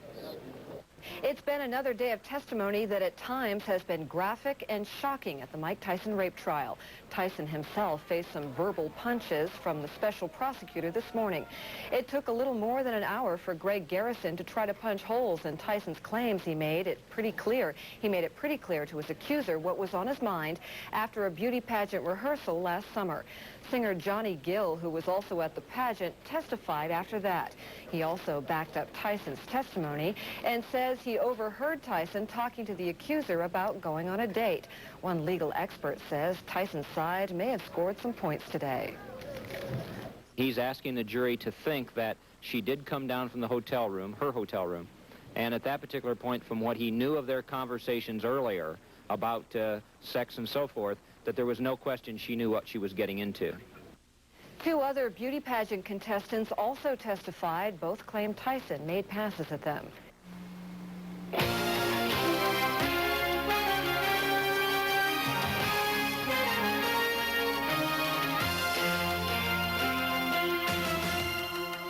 Coming up on SportsCenter, the prosecution gets its chance to tarnish Iron Mike's testimony. But first, we start back in the States, where the trial of Mike Tyson entered its 12th day. And the trial winding down. No one happier about that than the former champ himself. Jim, Mike Tyson's toughest challenge came Saturday when the former champ took the stand for the 2nd consecutive day, but this time faced cross-examination from prosecutor Greg Garrison. Tyson appeared calm and polite during the testimony. Our Charlie Steiner has the details from Indianapolis. In a surprisingly brief cross-examination that lasted only an hour and 20 minutes, Special Prosecutor Greg Garrison asked Tyson about Friday's testimony, in which Tyson claimed to have told the accuser that he wanted to expletive her. But Garrison wanted to know why Tyson never mentioned using that 4-letter word when testifying to the grand jury. Tyson responded, "I didn't feel comfortable saying it at that particular time." Tyson testified yesterday he had tried to call the accuser at her hotel several times during the day of July 18th, but Garrison said there was no record of any calls to the Omni from Tyson's hotel or his limousine until 1:36 early Thursday morning. Yesterday, Tyson said it took just a few seconds to get from the accuser's hotel to the Canterbury. Today, he testified they were talking and kissing and hugging for several minutes before arriving at his hotel. In fact, Tyson testified today he instructed the accuser before she came downstairs to wear something loose when she met him in the limousine. "How come?" asked Garrison. "Because I had intentions of doing it in the limo." "Why loose-fitting clothes?" Garrison asked. "Because she would be easier to get to," replied Tyson. Tyson added, "If she was wearing something like tight jeans, it would be difficult to get the jeans off. If she was wearing jeans, it could get kind of complicated." Tyson said he thought his bodyguard, Dale Edwards, was in the parlor room of his suite at the time of the alleged rape. But prosecution witnesses say the bodyguard was seen in the lobby and had room service delivered to his room as the accuser was leaving Tyson's. Garrison also worked on other inconsistencies in Tyson's testimony. Tyson said he had no recollection of a 2-hour lovemaking session with rap singer Angie B the day before the alleged rape. Then Garrison wondered, how could Tyson so vividly remember a 15-minute incident with the accuser? R&B singer Johnny Gill testified he heard Tyson say to the accuser that he wanted to expletive her, but under cross-examination, Gill said he couldn't remember anything else about that conversation. Several other pageant contestants testified today, including one who said she had aspirations to become a computer operator or an actress. All had different observations about the accuser. But the accuser's roommate, Pasha Oliver, who could have been a star witness, crashed and burned. She was called by the defense, but many inconsistencies between her grand jury testimony, her deposition, and her testimony in court rendered her useless for both sides. Joining me now, ESPN's legal correspondent Jim Drucker, who was watching the cross-examination today. Briefly, Jim, your impressions. Well, Charlie, it just struck me that Mike Tyson didn't have the facts, didn't have the memory. I counted at least 8 or 9 times. He said, "I don't remember, I'm not sure." And then when he did have details, they were wrong. You said the women's shorts were pink, and they're not pink. They're not even close to pink. So that was my first reaction. Second reaction is that Greg Garrison, if he tried to get Mike Tyson to blow up, failed miserably. Although he might have been surly and a little angry, he certainly never got anywhere near what Greg Garrison wants to show is the other side of Mike Tyson, the evil side.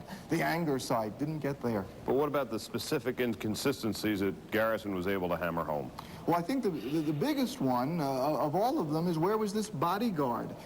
In grand jury testimony, and then again today, Mike Tyson says the bodyguard came up the elevator with him, and I just don't remember any testimony of any of the hotel clerks or hotel employees saying 3 people went up in an elevator. We may not have seen the last of these 3 mystery witnesses that the defense tried to get in earlier in the week. That's right. You know, Greg Garrison's prosecution case is totally based upon the accuser never fondling or kissing with Mike Tyson. Now, apparently, there are 3 witnesses. The judge is going to decide sometime tomorrow whether they can testify that they saw them hugging and kissing and, quote, all over each other in the limo right before they went up to the hotel room. Quickly, when is the jury going to get the case? Monday afternoon late. And we'll be here for the verdict, of course, and be back with you first thing tomorrow morning. For now, for Jim Drucker, I'm Charlie Steiner, ESPN. Let's go back to Sports Center. And the defense should wrap up Sunday, followed by rebuttal witnesses. The prosecution has said that if there is a hung jury, they will file for a retrial immediately. Point of attention, Bob. Well, after responding to defense questioning on Friday, Mike Tyson was back on the stand today, this time for cross-examination. The relentless attack of the prosecutor turned up several inconsistencies and memory lapses in Tyson's version of events surrounding his alleged rape of a beauty pageant contestant last summer.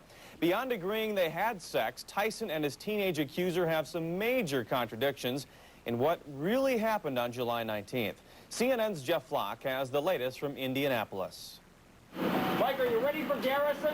Mike Tyson was ready for prosecutor Greg Garrison. His guard up, he was neither knocked out nor threw any knockout punches himself. But Tyson did open some eyes with details of his version of the morning of July 19th, 1991. Asked why he told his accuser to wear something loose to their date, Tyson said, "'Cause I had intentions of doing it in the limousine." He later explained that the windows weren't dark enough. Why did Tyson expect sex, he was asked. "I believe from the conversation we had earlier. If she'd been wearing something tight like jeans or something, it would have been complicated." Friday, Tyson testified that when he first met the 18-year-old Miss Black America pageant contestant who has now accused him of rape, he used a 4-letter word to ask for sex.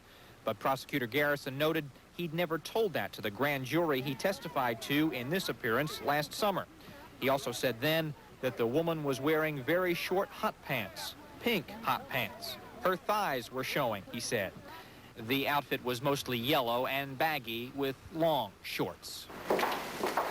Singer Johnny Gill followed Tyson to the stand and recalled Tyson's lewd advances to his accuser. "Why don't you help a brother out?" Gill quoted Tyson. "Why don't you make a pit stop?" He corroborated Tyson's version of what Tyson allegedly said to the woman. But Gill did admit that he'd never heard Tyson use such a 4-letter word in asking a woman for a date before. And Gill said he really wasn't sure what Tyson's accuser really looked like. Then the courthouse hallways began to resemble a beauty pageant runway, with Miss Black America contestants called in to help bolster Tyson's story. One final note today, this from the prosecution. They say if the jury were to deadlock, they would retry Mike Tyson on rape charges almost immediately. I'm Jeff Flock, CNN, Indianapolis. Tyson, who faces a possible 60 years in prison if convicted of all charges against him, left court today smiling but looking very tired. The trial will resume at 10 a.m. Eastern Time Sunday morning. The 8-man, 4-woman jury is expected to begin deliberations on Monday. Bob?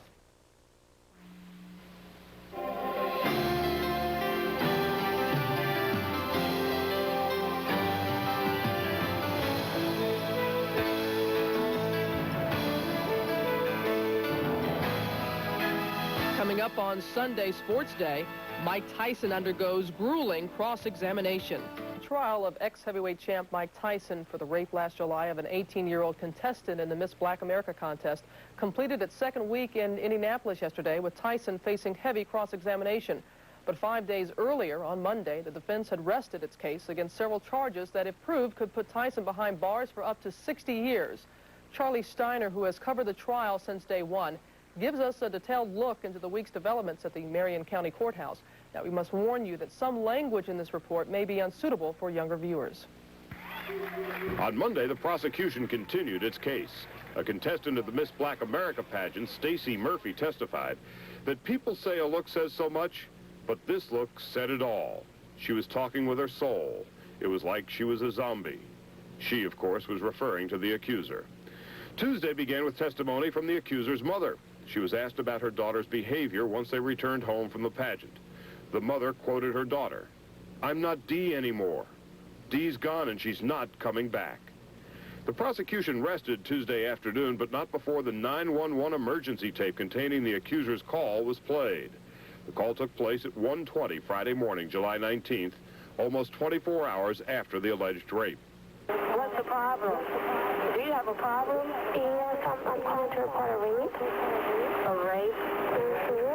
I came out of the bathroom and this person was in his underwear and he just basically kind of did what he wanted to do and he kept saying, don't fight me, and I was like saying, no, get off me, please get off me, and he was like, don't fight me, and the person was a lot stronger than I was and he just did what he wanted and I was saying, stop, please, stop, and he just didn't stop. I just feel that people think it's my fault for going in the Zoom, but I was just naive to believe that he was, a nice person. Irregardless to that, you said no.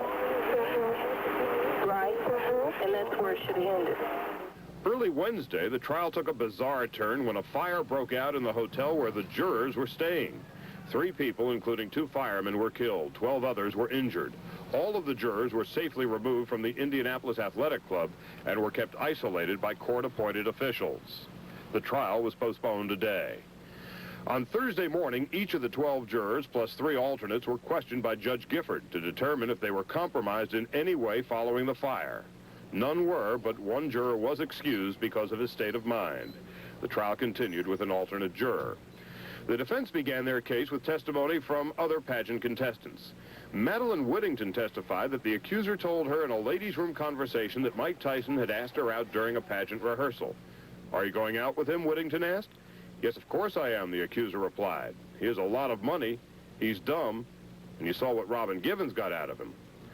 On Friday, Mike Tyson finally took the stand. In his soft-spoken voice, he contradicted nearly every key element of the accuser's story and the prosecution's case. According to Tyson, his first words when he met the accuser were, "You want to go out?" He said she replied, "Yeah, sure." Later at the rehearsal, Tyson said the accuser suggested they go to a dinner or a movie. Tyson said he then replied, "I want to be with you." I explained that I wanted to expletive her. She said that was kind of cold. But then she said, "Sure, just give me a call." Tyson's testimony about how he and the accuser got to the hotel also contradicted the accuser's story. And once in the hotel, the testimony was dramatically different. Tyson testified, "I don't remember her going to the bathroom. I slid her down the bed while kissing her. She undressed herself." Tyson continued, "I was having oral sex with her. She asked for intercourse." In the final minute of direct testimony, Tyson testified, "She never told me to stop. She never said it hurt. She never said no." And yesterday, in just 1 hour and 20 minutes of cross-examination, Tyson, who became agitated but never lost his composure, was questioned about several inconsistencies in his direct testimony on Friday. Tyson did say he wanted to have sex with the accuser in the limousine, but instead waited until they got to the hotel, where he says they had consensual sex, and where she claims she was raped. I'm Charlie Steiner, ESPN, Indianapolis. And possibly more. Unlike last Sunday, the Mike Tyson trial continued this morning. Yesterday, Chief Prosecution Attorney Greg Garrison tried to point out some inconsistencies between Tyson's testimony on Friday and the testimony given previously to a grand jury. Tyson was occasionally surly but mostly restrained as he was cross-examined, and again this morning he returned to the Marion County Courthouse greeted by cameras and fans. Charlie Steiner and Jim Drucker were back this morning at the Marion County Courthouse. Charlie is about to join us live from Indianapolis. Jim is still in the courtroom. Charlie, what can you tell us about this morning's session so far? Well, in the last 15 minutes, Robin, the defense rested. They showed a videotape of the Miss Black America pageant as their final piece of evidence. And just now, the first prosecution rebuttal witness has been called to the stand, a fire marshal by the name of Teresa Harris, who apparently will be able to pinpoint where the accuser was behind the scenes backstage at the Johnny Gill concert the night of July 18th, which seems to be one of the key motivations of the defense, which is suggesting that the accuser was acting like a groupie that night. So the rebuttal witnesses have begun. Another rebuttal witness we do expect to see is Keisha Johnson, who was the accuser's roommate at the Miss Black America pageant. She was the very first witness who was called 13 days ago. Robin? The reason for the Sunday session, is that because of the tragic fire? Exactly. We had the fire here early Wednesday morning, which wiped out an entire day of court for the Tyson trial, and the judge, Patricia Gifford, has said all along she wanted this thing done inside 2 weeks or about 2 weeks, and it looks like it's pretty much on schedule. We expect the jury to get the case probably sometime late tomorrow. And Charlie, you referred to the videotape from the beauty pageant. Can you give us a little more detail on that? Well, we unfortunately did not get to see it. We watched from the video room this morning, but in essence they wanted to put the accuser in some kind of proximity and some kind of proportion to where Tyson was, to give some idea that she was either in hot pursuit of him or he was in hot pursuit of her. I think that's what the defense is trying to get across. I know you were saying about the rebuttal witnesses now taking the stand. Does it look like the jury will get the case at the end of maybe tomorrow? That seems to be the timetable. There are 10 rebuttal witnesses who have been put on the list by the prosecution. The defense may call back a couple of rebuttal witnesses to rebut the rebuttal witnesses. But it seems as if the timetable is that we'll see final arguments sometime tomorrow. Then the jury will be instructed as to exactly what and how to do by Judge Gifford. Then the case will be in their hands. Charlie, I know you want to rejoin Jim in the courtroom, and we appreciate you spending some time with us this morning. My pleasure, Robin. Lawyers from both sides today rested their cases in the Mike Tyson rape trial. The final witnesses were called by the prosecution to rebut defense testimony that Tyson's accuser wanted his body and his money. Prosecutors also played a tape of Tyson's grand jury testimony in which he contradicted a statement he made Friday in court. On the stand, Tyson said he'd propositioned the alleged victim bluntly and she'd accept it. Closing arguments are expected tomorrow. A final day of testimony has come to a close in boxer Mike Tyson's rape trial in Indianapolis. Closing arguments are scheduled for tomorrow. Before resting its case, the defense showed a videotape of Tyson's 18-year-old accuser participating in the Miss Black America Beauty Pageant last summer. The footage was apparently shot hours after the alleged rape. The defense claims the woman doesn't appear the least bit distraught. My ideal mate is athletic, and baseball is what he likes to play. He'll argue his case with specific times and dates, because I love a man who loves to debate. He'll reach for the highest star, no matter how far, and his love for me will be so great. This is my ideal mate. Thank you. The winner of the pageant testified for the prosecution today. Charmel Sullivan said she never heard the alleged victim admire Tyson's physique. Another contestant testifying on Tyson's behalf yesterday said she had heard the woman making lustful comments about his body. Both sides of the Mike Tyson rape trial have now presented their cases. The defense for the former world heavyweight champion called 24 witnesses over 4.5 days before concluding today. Today, the defense played a videotape taken of Tyson's accuser at the Miss Black America pageant after the alleged rape. They say it counters testimony she was distraught following the alleged attack. My ideal mate is athletic, and baseball is what he likes to play. He'll argue his case with specific times and dates, because I love a man who loves to debate.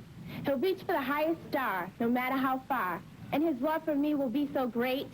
This is my ideal mate. Thank you. Prosecutors played a tape of Tyson's grand jury testimony in which he contradicted a statement he made Friday in court. On the stand, Tyson said he'd propositioned the alleged victim bluntly and she had accepted. Closing arguments are scheduled for tomorrow. Mike Tyson rape trial is entering the final rounds. The defense for the former world heavyweight champion wrapped up its case today after 4.5 days of testimony. Both sides have now rested. Charles Ziwi has the latest from Indianapolis. There were the usual shouts from courthouse spectators, but Tyson looked fatigued as he headed into the final round of his battle to knock out a rape charge. Special Prosecutor Greg Garrison called 6 rebuttal witnesses to the stand, including the reigning Miss Black America, Charmel Sullivan, who denied ever hearing the ex-champ's accuser lust after either his body or wallet. Saturday, pageant contestant Tanya St. Clair Gills said she overheard the alleged victim speculating on Tyson's penis size and complimenting his derriere while declaring she wanted a man with money. She said, okay, just call me. The prosecution also played a tape of grand jury testimony by Tyson that contradicted the fighter's claim in court that he made a sexually explicit proposition to the woman, and she agreed. I said, I want to be me and you. I want to be with you alone. I said, I want you. The defense rested after playing an edited videotape showing Tyson's accuser taking part in pageant events both before and after the alleged rape, all part of an attempt to show her behavior did not change following her encounter with Tyson. Toward the end of the tape, the woman recites a poem describing her ideal mate. The tape was made 2 days after she claims the boxer assaulted her. My ideal mate is athletic, and baseball is what he likes to play. He'll argue his case with specific times and dates, because I love a man who loves to debate. He'll reach for the highest star, no matter how far, and his love for me will be so great. This is my ideal mate. Jury deliberations begin following closing arguments. Most of the evidence lends itself to both versions, but when you get right down to that incident in the hotel room, the two versions are very, very different. They'll have to decide who they want to believe. If convicted, Tyson will face up to 60 years in jail. Court observers expect the jury to get the case by early Monday afternoon. Charles Zewee, CNN, Indianapolis. The defense rested and prosecution attacked as the Tyson trial nears the final bell. Mike Tyson's fate could be in the jury's hands as soon as tomorrow. His defense team rested his case today, and then the prosecution called Miss Black America and other witnesses attempting to expose holes in Tyson's testimony. Charlie Steiner reports from Indianapolis. The defense rested its case on Sunday morning after submitting this videotape of the Miss Black America pageant showing the accuser after the alleged rape. The prosecution, headed by Greg Garrison, called a half-dozen rebuttal witnesses, including Miss Black America, Charmel Sullivan. Sullivan completely contradicted testimony given on Saturday by one Tanya St. Clair, a defense witness. St. Clair said that the accuser, in a conversation with 5 other contestants, was talking about his butt, saying, "Ooh, it's really something to hold on to." But Sullivan disputed the claim when she testified. "I would definitely recollect a statement of that nature, and I'm not used to hearing things of that nature at a beauty pageant." Another contestant, Tasha Jarrett, who was mentioned as a participant of that conversation, denied any sexual discussion and added she, referring to the accuser, would not talk like that. Yesterday, St. Clair also testified that the accuser had thrown a loud and profane temper tantrum during the pageant. But the accuser's roommate, Keisha Johnson, as well as the other 2 rebuttal witnesses, denied any temper tantrum ever took place. But what may have been most damaging to Tyson was the actual audio tape of his grand jury testimony. On Friday, Tyson testified that he told the accuser on the day they met that he wanted to expletive her. On Saturday, he was asked why he never used that phrase in his grand jury testimony on August 30th. Tyson replied he'd been cut off in mid-question. The prosecution introduced this audio tape from the grand jury where there was no indication he'd been interrupted. She said, "Yeah, I like that." She said, "We go out to lunch or something." I said, "No. We're not going out to dinner," because I know she wanted to be flaunted. She wanted to be seen. I said, "No, we're not doing that." I said, "I want to be me and you. I want to be with you alone. I said, "I want you." You said, "I want to be me and you alone." Yeah. "I want you." Yeah. Yeah, what did she say? She said, "Okay, just call me." Did you say anything else? No, I had to leave. Okay. Did she say anything else you can remember? Excuse me? Did she say anything else that you can remember? No. As Tyson left the court on Sunday afternoon, the stress of the case seemed to be taking a toll on the former champion and his entourage. All that's left now in the Tyson trial: closing arguments, instructions to the jury by the judge, deliberations, and the verdict.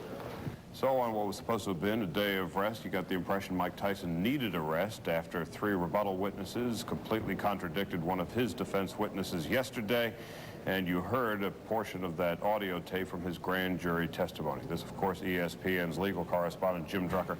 How devastating to Tyson and the defense was that audio tape today? Charlie, it certainly hurt. It made Tyson out to be very simply a liar, at least during portion of his testimony. And I think the prosecution is really going to make hay during closing arguments Monday morning. Let's talk about the closing arguments now. What is each side going to try and press upon the jury? Well, for the prosecution, it's simple. Mike Tyson lied, and the accuser told the truth. And the defense? Well, the defense is going to try to make the claim that Mike Tyson reasonably believed that there was no rape in progress. They're going to argue that the woman went up knowing why she was going up. It seems that maybe her testimony is in conflict. She said they went up to find a bodyguard, but the bodyguard was in the car limo at the time. A lot of people saw them walk into the hotel together, and one hotel employee said they went up in the elevators together. And then they're going to hit upon a line of testimony that perhaps people have forgotten, that somewhere during the incident, Mike Tyson, and this is out of the words of the accuser, Mike Tyson told the accuser, quote, or asked, "Do you want to go on top?" And the defense is going to hit home that that type of statement is not from the mouth of someone who thinks they're committing a rape. Well, the final arguments begin first thing in the morning, and by mid-afternoon, the jury will get the case. And we'll be here for the verdict. For Jim Drucker, I'm Charlie Steiner, ESPN in Indianapolis. Let's go back to SportsCenter.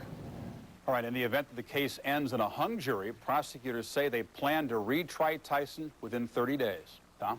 Tomorrow is the final round in Mike Tyson's legal fight. Closing statements will be presented in Indianapolis. And then 12 jurors will become judges, deciding if the former heavyweight champ is guilty of rape. An unusual Sunday court session was held today, as Jeff Flock reports. Contestant 8 from Coventry, Rhode Island. Jurors got to see plenty of Mike Tyson's accuser Sunday. The defense playing for them a tape of the week's events at the Miss Black America Beauty Pageant last summer. Their aim, to show that she had the same spunky and smiling demeanor after she was allegedly raped on the morning of July 19th, 1991, as before. Their aim also to show that she continued to do acrobatic dance routines, even though she said she was in pain from the alleged attack.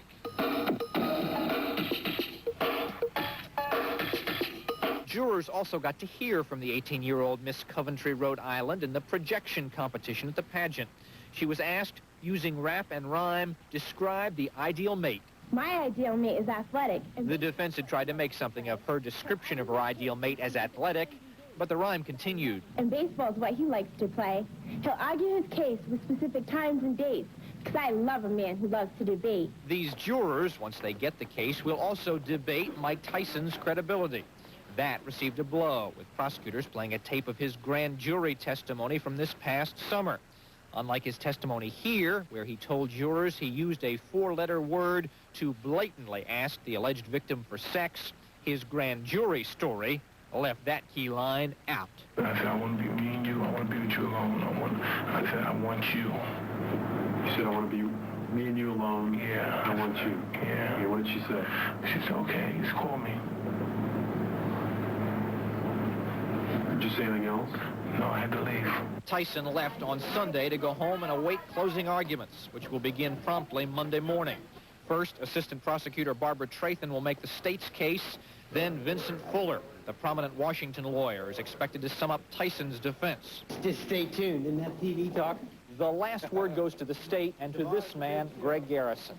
Garrison has been a hired gun prosecutor for the state in the past, and in that role as special prosecutor, Greg Garrison hasn't lost a case since 1973. I'm Jeff Flock, CNN, Indianapolis. The jury in Indianapolis has begun deliberations in the rape trial of boxer Mike Tyson. Earlier, in closing arguments, prosecutors likened Tyson to a thug in an alley, saying he lured an 18-year-old Miss Black America contestant to his hotel room and raped her. The defense attorney countered by characterizing the young woman as more sophisticated than prosecutors led on. The defense has argued that she consented to sex. Wrong. The case against former heavyweight boxing champ Mike Tyson has gone to a jury in Indianapolis. At issue is whether Tyson raped an 18-year-old contestant in the Miss Black America pageant last July. Charles Ziwi reports on closing arguments from the prosecution and defense.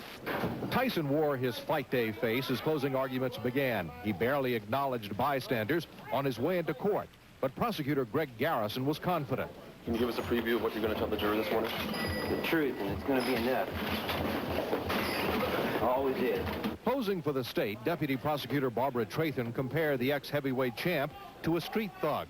Trathan, Mike Tyson used his fame and reputation in the same way identically that a thug in an alley uses a knife or a gun in order to accomplish his purpose of forced intercourse, rape. And she again played for the jury the audio tape of Tyson's grand jury testimony, which shows he never used the F word in making a date with the woman.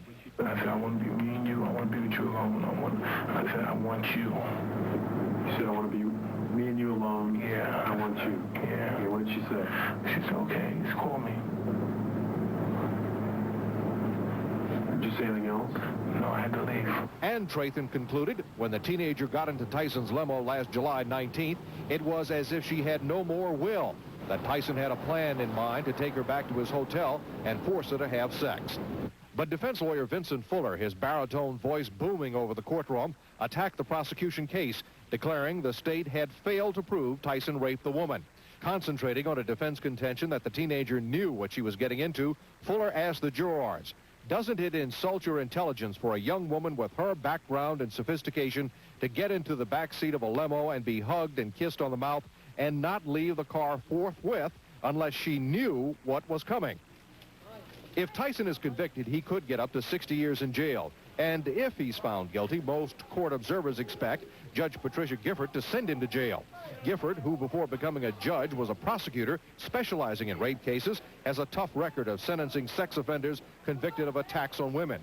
She's given men found guilty of sex offenses an average of 7 years in jail as a sentence. Court observers were estimating there is no way to tell how long this jury will be out. Charles Ewe, CNN, Indianapolis. A jury in Indianapolis is trying to decide whether former heavyweight boxing champ Mike Tyson is a rapist. Deliberations began 2 hours ago after impassioned final arguments from both sides. Jeff Flock has this report. How important is the closing argument to reach the final outcome of the case? Pretty pivotal in a case like this, I think. Can you give us a preview of what you're going to tell the jury this morning? The truth, and it's going to be enough. The truth, as the prosecution sees it in their own words, Mike Tyson used his fame and reputation in the same manner a thug in an alley uses a knife or a gun. Prosecutor Barbara Trathan says the evidence shows that Tyson lured this 18-year-old Miss Black America Beauty Pageant contestant to this hotel room and raped her. She recounted the state's case, physical evidence, the sequin from the woman's outfit found in Mike Tyson's hotel room, the experts who said the vaginal abrasions she suffered almost never come from consensual sex. Trathan recalled Tyson's court testimony here that he used a four-letter word to proposition the woman and how he'd never told that to the grand jury.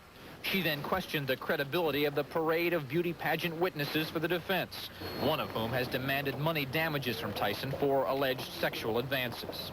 The defense has contended all along that Tyson made his intentions known to all pageant contestants last summer, propositioning, grabbing, and fondling them. Defense attorney Vincent Fuller said, it's an insult to your intelligence to be led to believe that the accuser got into his limousine, that he kissed her on the mouth, and that she did not leave the car forthwith unless she knew what was coming. Fuller asked why the woman removed a panty shield in Tyson's bathroom. Because she was preparing for sex, he suggested. Referring to the woman's own story, Fuller asked, why would a rapist go to the trouble of lubricating her? Why would a rapist ask if she wanted to be on top? Special Prosecutor Greg Garrison got the final word and hammered the defense on their failure to call Tyson's bodyguard to the stand. It is Tyson's story that the bodyguard accompanied he and the woman up to the hotel room and that he was in the room for a time. Where's Dale? Asked Garrison. Where is Dale if he knows so much? The jury now has the case. They are said to be deliberating through lunch. I'm Jeff Flock, CNN, Indianapolis. 9 men and 3 women are now deciding boxer Mike Tyson's future. That jury began deliberations in the highly publicized rape trial a few hours ago. The 25-year-old boxer is accused of raping a Miss Black America contestant last July in his hotel room in Indianapolis. Tyson claims the 18-year-old accuser knew he was expecting them to have sex and consented. If Tyson is found guilty on this 1 rape and 2 criminal deviant count charges, he could face up to 60 years in prison. 5 hours ago, an Indianapolis jury began deliberating rape charges against boxer Mike Tyson. The case was handed over to the jury following closing arguments today. Jeff Flock reports on the parting words of the prosecution and defense. Can you give us a preview of what you're going to tell the jury this morning?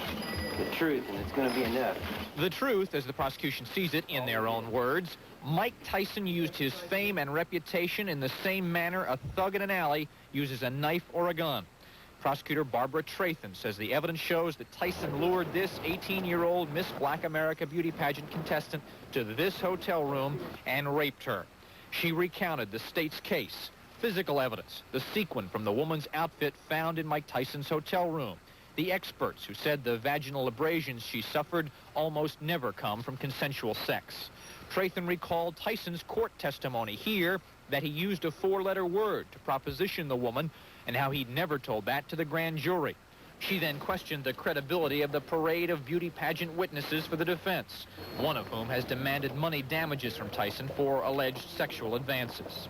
The defense has contended all along that Tyson made his intentions known to all pageant contestants last summer, propositioning, grabbing, and fondling them.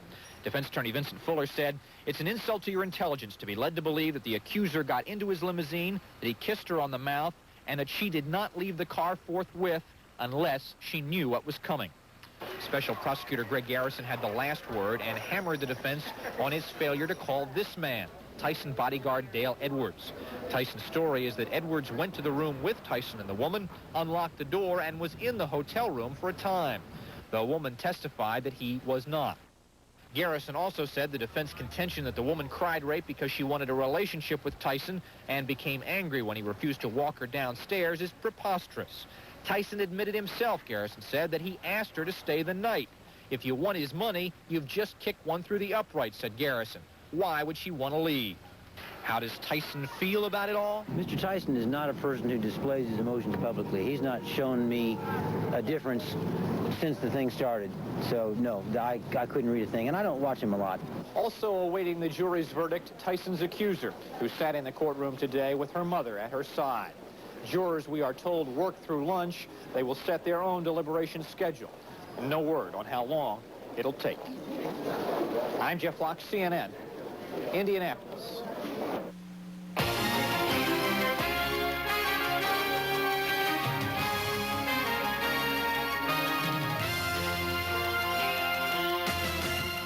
Coming up on SportsCenter, Mike Tyson's fate now rests with the jury. Day 14 of the trial of Mike Tyson saw the jury begin deliberation on the boxer's fate. After 14 days and close to 50 witnesses called, the Mike Tyson trial is all but over now. The impassioned closing arguments were heard this morning at the Marion County Courthouse, and then early this afternoon, the case was finally sent to the jury. And now Mike Tyson's fate lies with the 8 men and 4 women who comprise that jury. Charlie Steiner describes the scene. The tension in the courtroom was stifling, the drama overwhelming, as the accuser and her mother, along with an Indianapolis police detective, sat in the front row of the spectators area, directly behind the prosecutor's table. The accuser listened intently as Assistant Prosecutor Barbara Trathan told the jury the defendant used his fame and reputation in the same identical manner as a thug in the alley uses a knife and a gun to accomplish the purpose of forced intercourse, rape. Tyson's chief defense attorney, Vincent Fuller, continued to emphasize that the accuser was in it for the money. Speaking from behind a podium, occasionally raising his voice just short of a full shout, Fuller said that the accuser had ample time and opportunity to leave had she not wanted to have sex with Tyson. He pointed to the moment the accuser got into the limousine when Tyson kissed her, said Fuller, "It insults your intelligence if you believe that a young woman of this background and sophistication would not leave that car forthwith unless she knew what was coming." When the accuser testified that she thought that Tyson would take her out to see the sights, Fuller asked the 12 jurors of Marion County, "Where does one go sightseeing in Indianapolis at 2 a.m. in the morning?" Fuller questioned how it could be rape if there were no bruises found on her body. Attempting to downplay the most dramatic witness of the trial, the accuser's mother, Fuller said, "Parents tend to believe what our children tell us. The fact of the matter is she does not have any idea what went on the evening of July 18th and the morning of July 19th. But the thrust of Fuller's argument was that the accuser was hoping for a serious relationship that would produce a lavish lifestyle for the accuser. But Chief Prosecutor Greg Garrison wondered if Tyson says he asked the woman to spend the night, wouldn't it have made more sense for her to stay in hopes of establishing a relationship instead of storming out of his hotel room as a rejected one-night stand as the defense had been suggesting?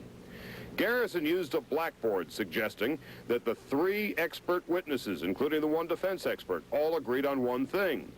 It was almost mathematically impossible for the accuser to have suffered vaginal abrasions unless it was forced entry. Garrison also wondered why the defense never called Tyson's bodyguard, Dale Edwards, to the stand. Tyson left the courthouse about a half hour after the jury began its deliberations. For the first time since the first day of the trial, he was accompanied by promoter Don King. Tyson's lawyers would not comment on their closing arguments, But prosecutor Greg Garrison and his assistant, Barb Trathan, did. I feel good about the case. Mike Tyson's future is now in the hands of the jury. 2 years to the day after Tyson suffered his only professional defeat at the hands of Buster Douglas, a half a world away. That night, Tyson went looking for his mouthpiece. Tonight, he is praying for his freedom. The jury has been deliberating now since about 1 o'clock this afternoon. A couple of notes from the courtroom. It was sitting right behind the accuser today, and when Greg Garrison finished his closing statement, he looked at the accuser and just did this.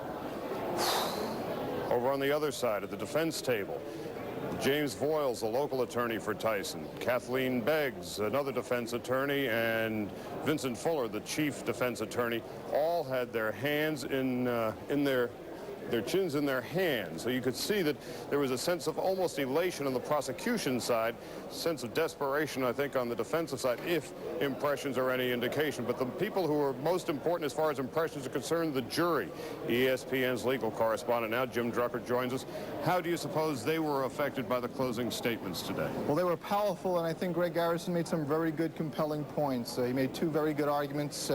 Clearly, the physical evidence of the doctors, he turned a little bit so that they'll listen a little more carefully to the doctor's testimony, saying it's rare that such injuries in the woman's pelvic region is from consensual sex. And I think overall his passion was far greater. But as the time goes on, Charlie, I think some of the more of the facts that might favor Tyson will come into play. It's been 6 hours so far. Now, what about the defense and the impression they may have made on the jury? Well, I think they just repeated the old phrase that, and what we said at the very beginning, that in a case like this, you want to change the focus from the defendant's behavior to the woman's character.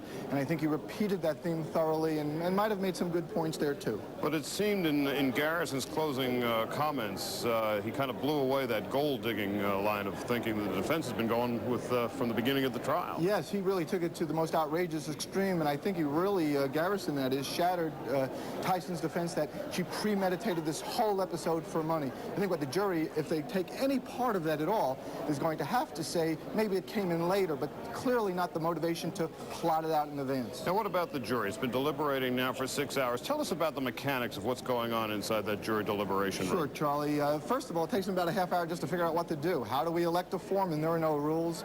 They shoot that around for a while. Then they start discussing the case. And clearly, if we're at the 6-hour mark now, there are some people who believe he's guilty, some people who believe he's not guilty.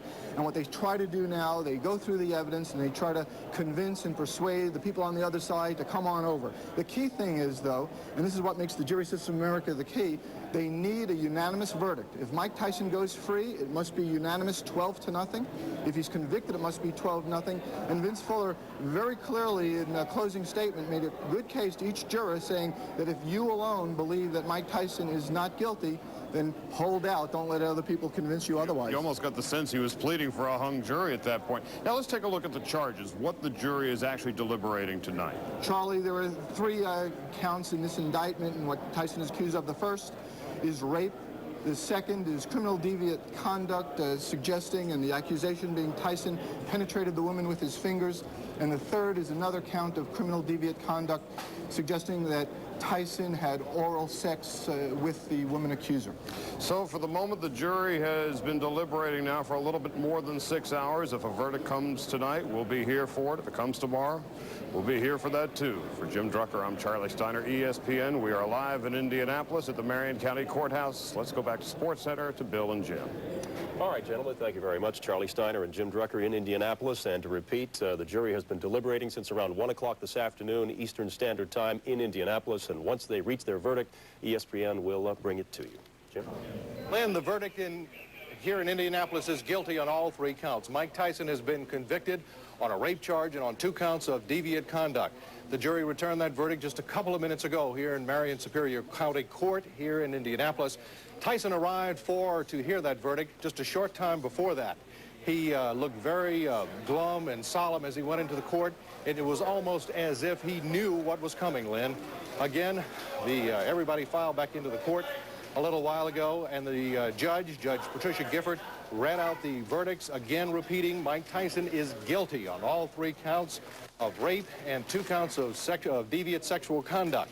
Now, he could face now up to 60 years in jail as a result of a conviction on all 3 counts. Again, Tyson's still up in the courtroom at this hour. To repeat one more time, Mike Tyson guilty on all 3 counts. Back to you. And very quickly, what would be the timetable on the sentencing? Do we know that? We don't know that yet. The judge is presumably going through that right now, Lynn. Okay. It's usually a pre-sentencing investigation, and then that usually comes about a month or 2 later.